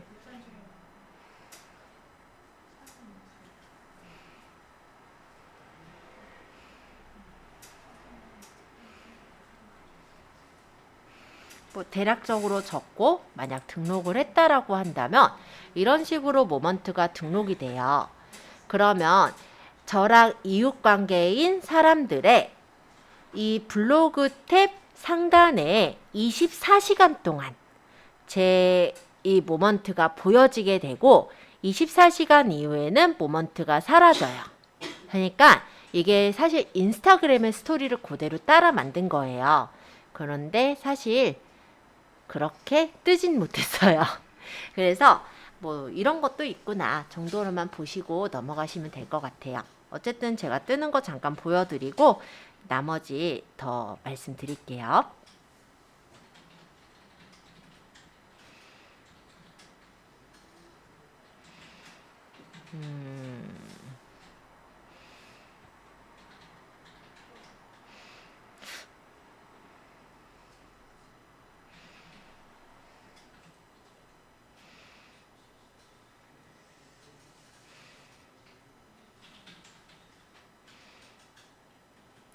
시간이 좀 걸려서 그냥 취소할게요. 에이, 너무 걸린다.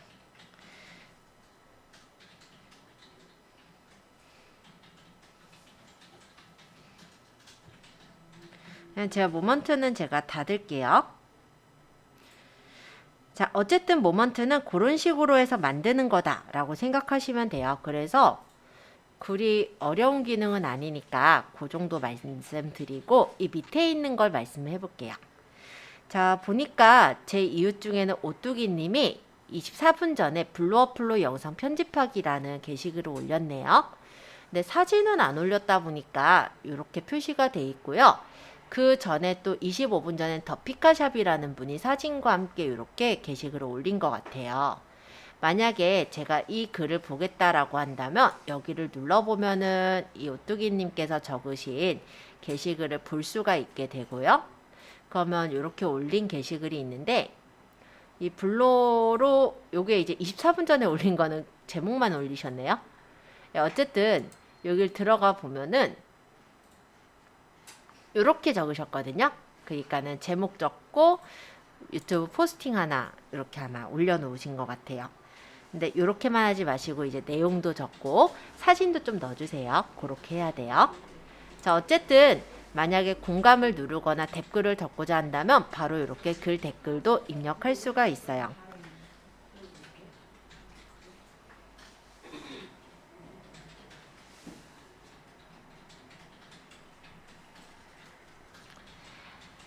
자, 그래서 간단히 말씀드리면 이 첫 창은 내 블로그에 이웃들이 적은 글들이 보이는 창이다 라고 보시면 됩니다. 보니까 33분 전에는 오뚜기님께서 흔들리며 피는 꽃을 올렸고요.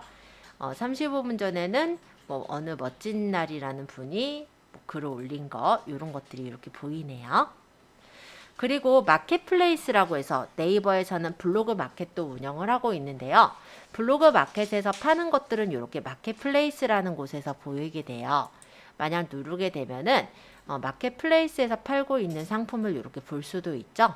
근데 마켓플레이스 자체가 활성화가 되어 있진 않다 보니까 판매하시는 분이 그냥 판매 루트를 하나 늘리겠다라는 목적이라면 몰라도 굳이 들어가셔서 활용하실 거는 없을 것 같다라는 생각이긴 해요. 아직까지는.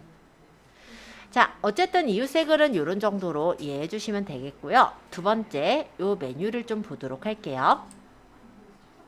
자, 요거는 뭐냐면 블로그에서 추천 글들을 보여주는 거예요. 블로그가 이 글들이 좀 잘 적었어 라고 추천하는 글들을 보여주는 거라고 생각하시면 되겠고, 관심 주제를 선택해서 내가 원하는 주제에 대한 추천글만 받는 것도 가능합니다. 자, 중간에 있는 이 버튼은 나중에 설명할게요. 요게 이제 포스팅 올리는 거거든요. 그래서 요거랑 요거 먼저 소개하고 포스팅은 나중에 하는 걸로 할게요. 자, 일단 여기 있는 종으로 가서 설명하자면 이 종은 알림이에요. 그래서 제 블로그에 이제 누군가가 뭐 공감을 눌렀다라든지 누가 서로 이웃을 신청했다라든지 댓글을 남긴 이런 내용들이 보여지죠. 아까 이분이 이렇게 미니가습기 대처법에 대한 댓글을 남겼었네요. 그럼 제가 이 댓글에 대해서 답글을 적고 싶으면 터치하면은 그 댓글이 보이고 여기다가 이제 답글을 눌러서 답글을 적을 수 있게 되는 거예요.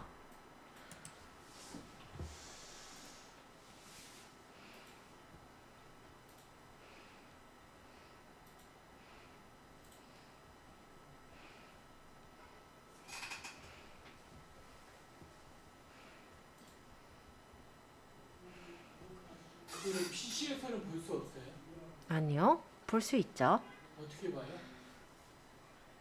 PC에서 볼 수 있냐는 게 모바일 블로그를 볼 수 있냐는 말씀이신가요? 아니면 PC에서는 PC 블로그가 있잖아요. 모바일 블로그.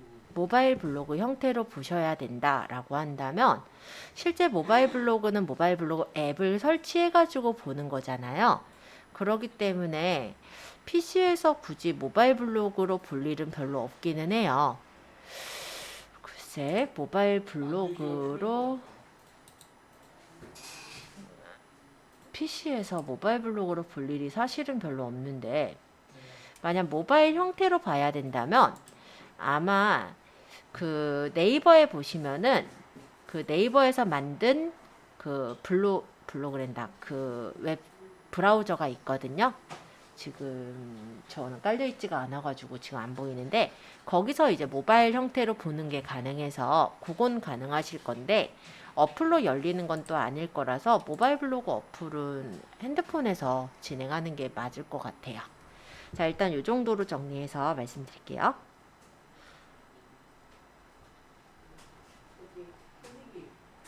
모바일 블로그에서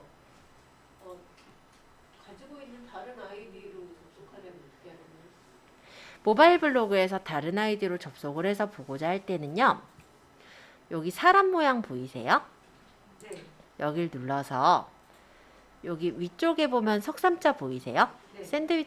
햄버거 버튼이라 하죠? 여길 누르면 밑으로 내려보시면 로그인 정보 있어요. 여길 눌러서 다른 아이디로 로그인이 가능해요. 잠시만요. 사람 눌렀어요. 짠이에요. 사람 눌렀으면 이렇게 지금 관리 창이 보일 텐데요. 여기 상단에 보시면 오른쪽 상단에 네. 석삼자 네. 여길 눌러서 밑으로 내려요. 그러면 로그인 정보에서 보이죠? 여길 눌러서 다른 아이디로 바꿔서 로그인이 가능합니다. 3개까지는 이렇게 아이디를 전환해 가면서 로그인해서 볼 수가 있어요. 그게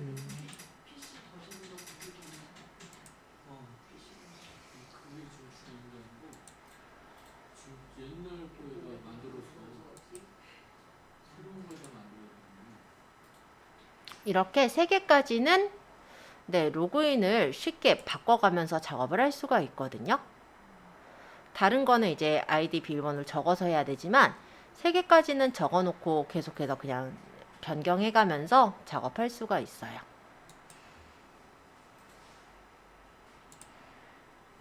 다시 앨리스로 갈게요.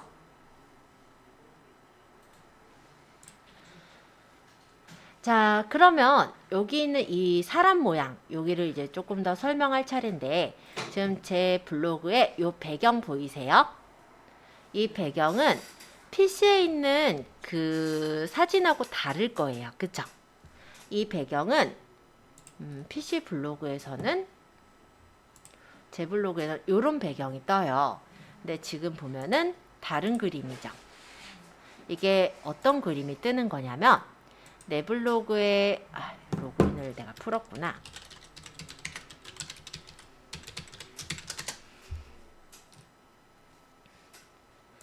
내 메뉴에 관리로 갔을 때 이 블로그 정보에 있는 이 모바일 앱 커버 이미지 사진이 보이는 거예요.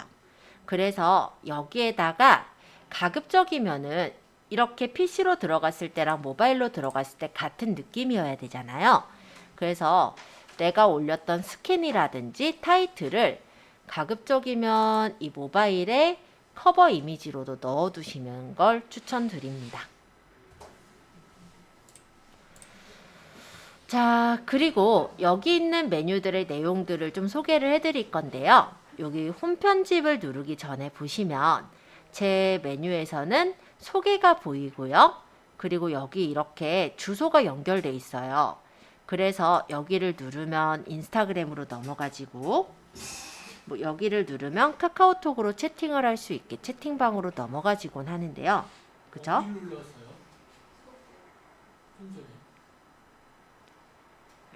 잠깐만요. 여기 이 밑에 이 메뉴가 현재는 안 돼 있어요. 네, 그죠? 요거 이따 설정하는 거 하려고요. 그리고 여기는 이제 대표글 인기글이 보이죠? 인기글은 뭐냐면 네이버에서 진짜로 내 블로그에 주로 들어오는 인기글이 보이게 하는 거라면, 대표글은 내가 원하는 글들, 내가 사람들한테 보이길 원하는 글들을 먼저 배치해서 보이게 해주는 걸 대표글이라고 해요. 그리고 여기 전체 글에는 제가 여기서 이제 블로그 포스팅 하기라든지 좀 전에 이리 적었던 이런 글들을 이렇게 확인할 수 있게 되어 있죠. 그리고 내가 만약에 이 적은 글에 대해서 내가 이제 블로그 적었던 글을 찾고자 할 때는 여기 돋보기가 있어요. 이걸 눌러서 포스팅했던 제목이나 이런 것들을 적어보면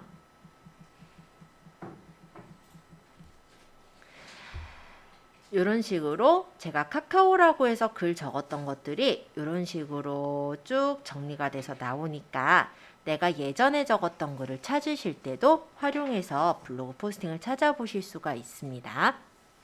자, 그러면 아까 말씀드린 대로 내가 만약에 이런 식으로 뭐 지금 일상 리뷰이기 때문에 사실은 전화하길 제가 연결할 필요는 없었죠. 근데 만약에 내가 상대방이 내 블로그를 들어와서 마음에 들면은 전화를 하게 연결을 하고 싶다거나 아니면 다른 이제 사이트, 예를 들어 우리 유튜브 채널로 넘어가게 해주고 싶다면 이런 연결하는 부분들이 필요할 거라는 거죠. 이거를 이제 설정을 해볼게요. 자, 여기 위쪽에 홈 편집 보이세요? 사람 모양을 눌렀을 때 여기 일단은 오늘 요거는 이제 오늘 방문객, 그 다음 요거는 제 블로그의 이름, 그 다음 요거는 닉네임, 별명, 그죠? 요 밑에가 홈 편집이라는 요 버튼 있죠? 여기를 한번 눌러볼까요? 아까 소개글은 여기서 이제 맞추는 거예요. 그래서 소개글 같은 경우 일반적인 PC 블로그에서는 이런 식으로 소개글을 적을 수만 있게 나와 있지만 모바일 블로그에서는 이렇게 전화나 아니면 주소를 입력할 수 있게 되어 있습니다. 그래서 내가 만약 상업적으로 만약 어떤 업체라고 한다면 바로 PC 블로그, 모바일 블로그에서 보고 연락을 할 수 있도록 이렇게 전화를 연결할 수가 있고요. 아니면 주소를 입력해서 사람들이 찾아올 수 있도록 그렇게 해줄 수가 있다라는 거예요. 자, 그리고 외부 채널은 이렇게 링크를 연결을 해주는 건데 내가 연결할 링크 부분을 클릭하시고 링크 주소를 집어넣고 확인을 하시면 연결이 되어집니다. 그래서 만약에 내가 오픈 채팅에 채팅방 같은 걸 만들어 놓은 게 있다면 그 채팅방 주소를 이런 식으로 연결해서도 넣을 수가 있고, 만약에 내가 쇼핑몰을 운영하고 있다면 쇼핑몰 주소를 넣어서 사람들이 그 블로그에서 쇼핑몰로 들어가서 바로 볼 수 있게 그런 식으로도 연결을 해줄 수가 있는 거예요. 인기글, 대표글 이런 것도 설정할 수가 있는데 여러분들은 이 메뉴 자체가 안 뜨죠? 그거를 이제 띄워볼게요. 밑에 보시면 플러스 보이세요? 요거를 누르시면은 추가할 블록을 선택해서 달아줄 수가 있어요. 제가 요거는 다 선택해서 달았던 거기 때문에 잠시 숨겨놓고 다시 말씀드릴게요.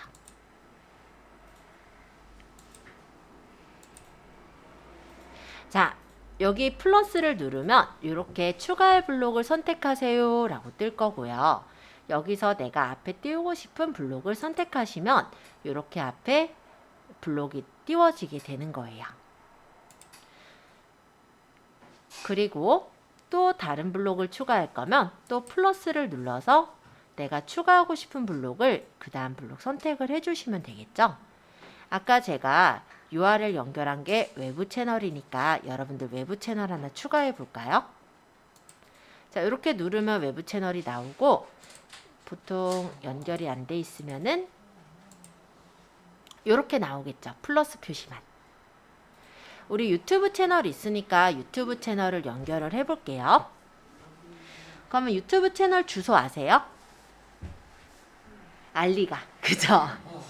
자, 그래서 어떻게 할 거냐면 여기 잠시 화면을 우리 메인 화면으로 잠깐 돌아갈게요. 요거 누르면 메인으로 가지죠? 가운데 점. 우리 유튜브 어플 있죠?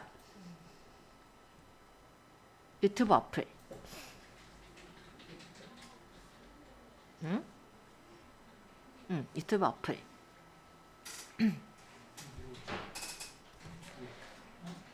에서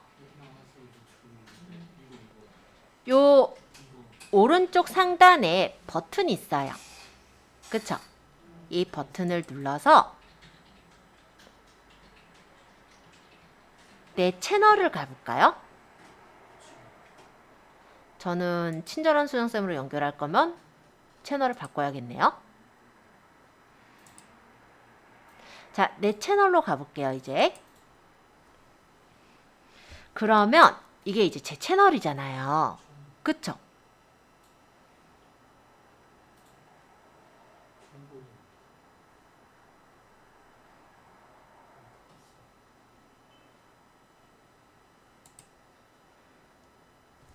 여기 연필 보여요? 채널에 여기 동영상 관리, 여기 통계, 그 다음 연필. 찾았어요? 그럼 요거 눌러보면 채널 주소 보여요. 네. 여기 옆에 사각형 2개 있죠? 요거 누르면 복사가 돼요. 네, URL 주소가 필요한 거니까. 복사 완료 떴죠? 이제 다시 여기 네모 말고 여기 석삼자? 세로로 된 거? 요거 누를까요? 밑에? 이게 뭔지 아시죠? 우리 띄워놓은 목록 한 번에 보게 하는 거, 실행돼 있는 거 보게 하는 거. 여기서 블로그로 갈게요. 그 다음 유튜브를 눌러서 여기다가 URL을 꾹 누르면 붙여넣기 뜰걸요? 요걸 누르면 주소가 들어갔고 조금 기다리면 이렇게 떠요. 그럼 확인 누르세요. 이렇게 연결하시면 돼요. 아니, 거기 페이스북에서요? 네, 페이스북도 페이스북 주소가 있잖아요. 그 주소를 복사해서 넣으면 되죠. 페이스북에다가 유튜브 누르면 안 돼요? 페이스북에다 유튜브를 넣을 수 있죠. 네. URL 근데 여기처럼 이렇게 딱 뜨는 거는 아니고 어쨌든 넣어지기는 하는데 개인 계정에서는 이제 정보란에다가 넣을 수가 있고요. 만약에 페이스북 페이지라고 해도 이제 그 안에 이제 사이트나 뭐 이런 데다가 집어넣을 수는 있을 거예요. 근데 여기처럼 이제 딱 보이게 이렇게 뜨는 건 아니라서 그거는 이제 보통 페이스북에서 선전하고자 한다면 게시글에다가 링크를 넣는 형식으로 이용을 하시게 될 것 같아요. 자, 어쨌든 이런 식으로 연결을 하고 완성을 했다면 여기 적용 누르시면 되는 거예요. 취소하려면 내가 이거 없애고 싶어요. 그럼 얘를 눌러서 X 누르면 되죠. 그러고 확인하면 없어지겠죠? 이렇게. 근데 더 홍보하시려면은 보통 연결하시는 게 나을 것 같은데 취소를 하시는 거 어쨌든 그렇게 취소하시면 돼요. 자, 그리고 플러스 눌러서 제가 인기글 대표글을 넣었어요. 자, 인기글은 아까 얘기했듯이 실제 네이버에서 인기 글들이 보이는 거고요. 대표글은 내가 원하는 글을 앞쪽에 띄울 때 쓰는 거라고 했죠. 만약 인기글을 빼고 난 대표글만 하겠다. 그것도 돼요. 그래서 대표글 관리로 가면 내가 띄우고 싶은 글들을 글 추가하기를 눌러서 선택할 수가 있어요. 예를 들어 이 글을 최근에 넣었으니까 추가하겠다 하고 이 글이 앞에 뜨게 하겠다 하면은 여기서 이 석삼자를 눌러서 끌어서 이렇게 움직이면 내가 원하는 위치에 배치해 두는 게 가능합니다. 그리고 확인하면은 이렇게 올라가요. 대표글은 10개까지 배치가 가능해요. 그리고 글 목록은 내 블로그의 글이 앨범형으로 보이게 할 거냐, 목록형으로 보이게 할 거냐, 이런 걸 이제 선택해서 설정할 수가 있는 거예요. 자, 마음에 들게 배치를 하셨다면은 적용하시면 되겠고, 만약에 얘랑 순서를 바꾸고 싶다 이런 경우는 여기 요걸 누르면 소개 외부 채널 인기 대표글, 제가 요렇게를 띄워놨는데 외부 채널을 소개보다 위에다 놓고 싶다면 얘를 석삼자를 눌러서 위로 끌고 가시면 돼요. 요렇게 해서 배치까지 마음에 들게 맞춰주시고 다 됐으면 적용을 누르시면 되겠죠? 그러면 아까 제가 맞춘 게 외부 채널을 위쪽에 갖다 놨고 소개를 놨으니까 이런 배치로 됐겠네요. 자, 여기까지 내용 설명했다면 이번에는 이 부분을 좀 설명을 할 건데요. 여기부터 살짝만 설명하자면 요게 뭐냐면 카테고리. 요거는 댓글이나 안북을 보는 거. 이건 이제 이웃 목록. 요게 통계예요. 해서 통계 보시는 거 이렇게 들어와서도 볼 수 있다. 요런 정도 얘기하고 일단 바로 요걸로 갈게요. 시간 관계상. 자, 내가 만약에 모바일 블로그에서 글을 적겠다 하면은 여기 있는 가운데 버튼을 눌러서 모바일 블로그에서 글을 적을 수가 있습니다. 마찬가지로 제목을 적을 땐 이 위에다가 터치해 놓고 제목을 적으면 되고요. 내용을 적을 땐 이 밑에다가 터치해서 내용을 적으시면 돼요. 그리고 사진을 넣는 건 이게 바로 사진이에요. 누르면 내 핸드폰에 찍은 사진을 가져다가 넣을 수가 있어요. 그래서 내가 만든 이 사진을 이렇게 가져와서 뭐 자르기라든지 보정을 거쳐서 완료를 해주시면 이런 식으로 사진을 가져다가 넣을 수가 있으시니까 참고해 주시면 되겠고요. 이거는 글에 대해서 글의 어떤 글꼴이나 크기, 진하게 이런 것들 설정하는 거. 얘는 분단, 요거는 스티커. 그리고 요 점점점을 눌러보시면은 인용구나 장소와 같은 것들이 다 들어 있습니다. 그래서 내용 자체가 그렇게 어렵진 않고 PC 형식의 블로그랑 거의 비슷하다 보시면 되는데요. 재밌는 기능 한 개를 설명드리자면 음성 입력, 요건 좀 재밌게 활용할 수 있을 것 같아요. 제가 이걸 터치를 해놓고 말을 하면은 그 말이 여기 적히거든요. 학원에 찾아오는 길은 7호선 중곡역 2번 출구 뭐 이런 식으로 적으면 내용이 이렇게 제가 타이핑 하려면 힘들잖아요. 이거를 마이크를 눌러서 말할 수도 있어서 좀 재밌게 활용하실 수가 있어요. 충전이 어디 눌렀어요? 점점점 눌러서 음성 입력을 눌렀어요. 음성이요? 네. 그러고 마이크를 눌러 말해보세요를 누르면 중곡역 부동산 옆 골목으로 쭉 직진. 이런 식으로 제 말을 얘가 읽어요. 지역 1번 출구로 나와 직진하세요. 청실상가입니다. 그래서 타이핑을 치기 불편하면 이런 식으로 말을 해서 하고 얘가 잘못 알아들은 것만 고쳐주면 되겠죠? 직진 청실상가 106호입니다. 자, 나머지는 사실 비슷해서 여기서 뭐 사진 넣고 싶으면 뭐 이런 식으로 스티커를 넣는다든지 선택해서 정렬을 한다든지 조절할 수가 있고요. 사진의 경우만 조금 더 소개하자면 우리가 사진을 선택을 할 때 여러 장을 눌러서 사진 편집을 할 수가 있고 아니면 이 사진을 그룹으로 띄우는 그룹 사진을 눌러서 콜라주나 슬라이드 형태로 첨부를 할 수도 있어요. 그리고 또 한 가지 우리가 움짤이라고 하죠. 영상을 올릴 때 움직이는 영상을 올리고 싶은데 동영상 말고 내가 움짤로 만들어서 올리고 싶다면 사진을 눌러서 GIF를 눌러요. 그러면 여기 이제 동영상으로 찍은 것이 있다면 만들기라고 표시가 돼서 나오거든요. 요거를 누르면 원하는 구간 3초 정도가 누구 건지는 알 것 같죠? 예, 제가 보느라고 받았던 자료네요. 이렇게 원하는 구간 3초를 움짤로 만들 수 있는 그런 기능이에요. 그래서 뭐 정방향 또는 역방향 그리고 배속까지도 조절해서 만들게 되면 동영상은 우리가 플레이 버튼을 눌러야 움직이지만 움짤의 경우는 계속 움직이는 거 아시죠? 그래서 조금 생동감 있는 포스팅을 만들 수가 있어요.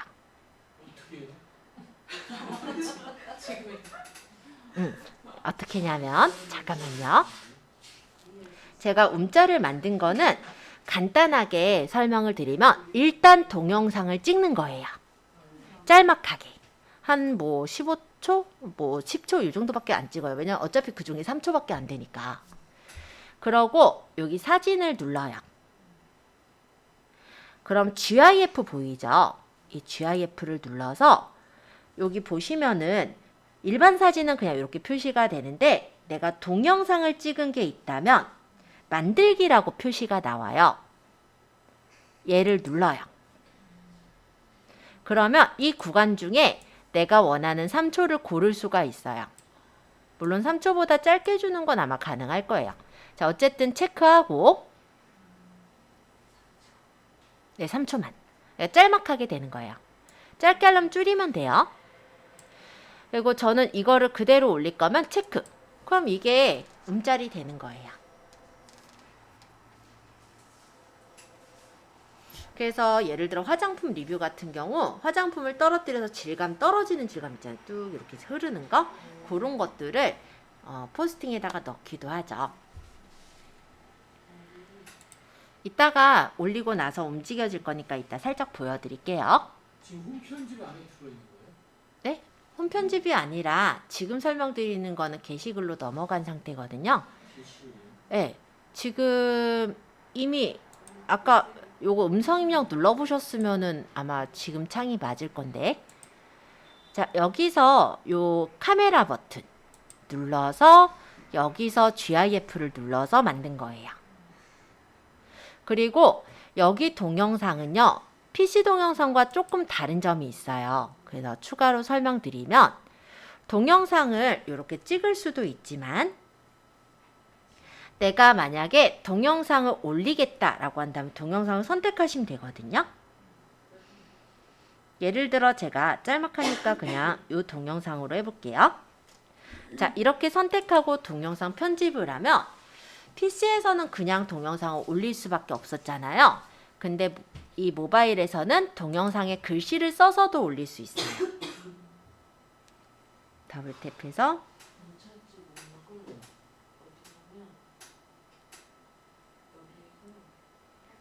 적어서 내가 원하는 데 배치하고 여기 길이 보이죠? 원하는 만큼을 잡아서 꾸며서 만약에 완료를 하면은 이런 식으로 동영상을 간략하게 편집해서 올리는 건 가능합니다.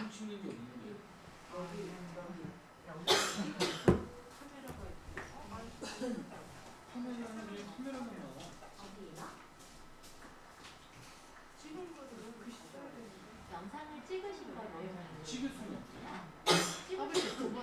찍어서 올리겠다.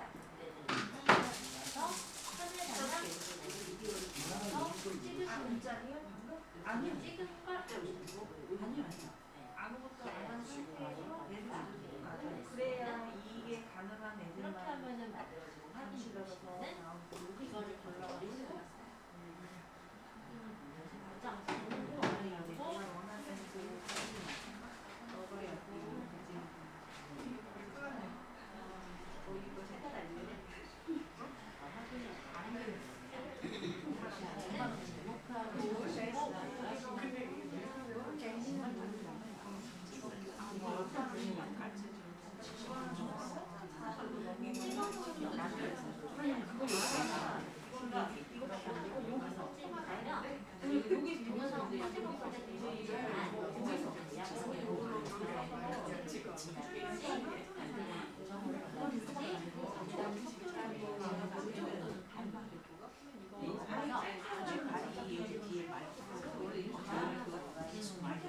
여기서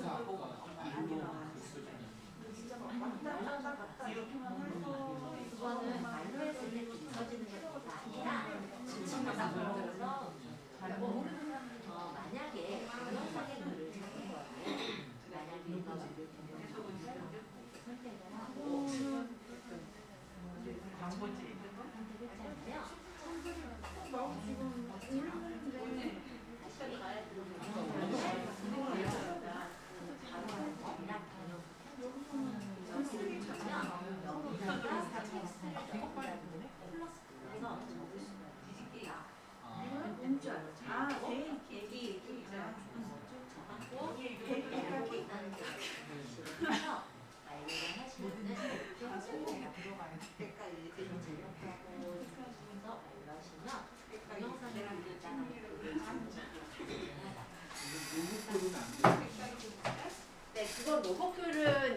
있는 기능이 아니라서 안 되고요.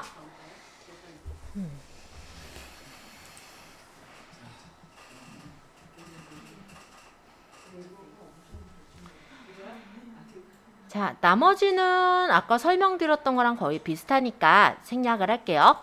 사진 적을 때는 사진과 사진 사이 클릭하시면 커서 생기고 내용 적는 거 똑같아요. 뭐 대충 적었다고 치고. 자, 만약에 다 만들었어요. 아니면은 만들기 전이에요. 근데 내가 모바일로 적다 보면 잠시 중간에 멈춰야 될 때도 있죠? 그때는 이제 저장을 눌러 놓으시면은 여기 저장이 되면서 숫자가 올라가는 거예요.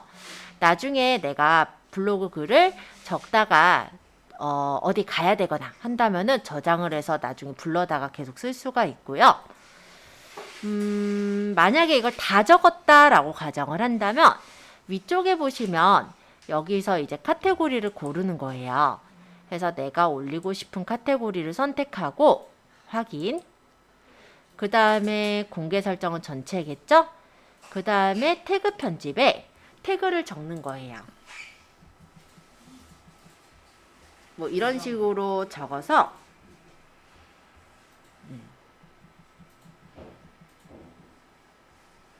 완료 누르면 이런 식으로 들어가죠? 하고 확인 누르고 다 되면은 이걸 이제 등록을 하게 되는데 등록은 요 옆에 등록이 있어요. 아, 제목을 안 적었군요.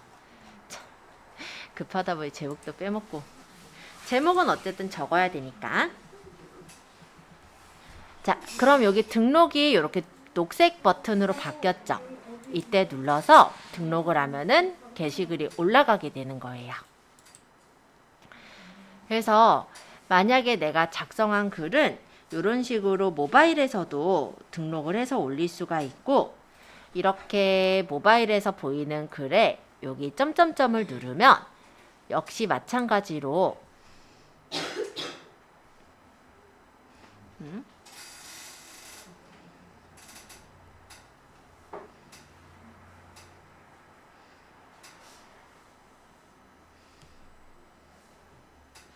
만약에 이 글이라면 점점점을 누르면 역시 이렇게 마찬가지로 수정을 하실 땐 수정하기, 만약에 이 URL을 복사해야 되면은 URL 복사해서 URL을 복사해다가 만약에 내가 톡방에다가 공유를 하겠다 라고 한다면 카톡을 열어서 우리 톡방을 대충 찾아볼게요. 많죠.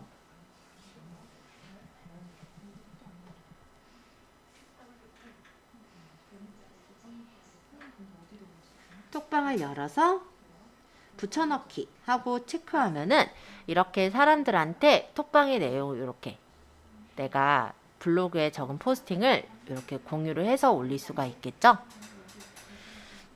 개인적으로는 여기 있는 공유하기를 쓰고 있지 않은데요. 네이버 블로그에도 지금 보시면은 포스팅을 해서 올린 글을 공유하기라는 게 있기는 해요. 근데 왜 이걸 안 쓰냐면은 요거는 네이버 앱이 있는 사람만 열려요. 그래서 네이버 앱이 물론 웬만해선 깔려있긴 하지만 안 깔려있으신 분들은 못 열어보잖아요. 그래서 URL 복사를 해서 활용을 한다라고 보시면 되겠습니다. 자, 이렇게 해서 이틀 동안 저희가 이제 블로그에 대해서 쭉 배웠고요. 다음 시간에는 인스타랑 그리고 페이스북 부분을 좀 간단하게 좀 설명을 해서 홍보하시거나 하는 부분들 진행하는 걸로 할게요. 오늘 고생 많으셨어요.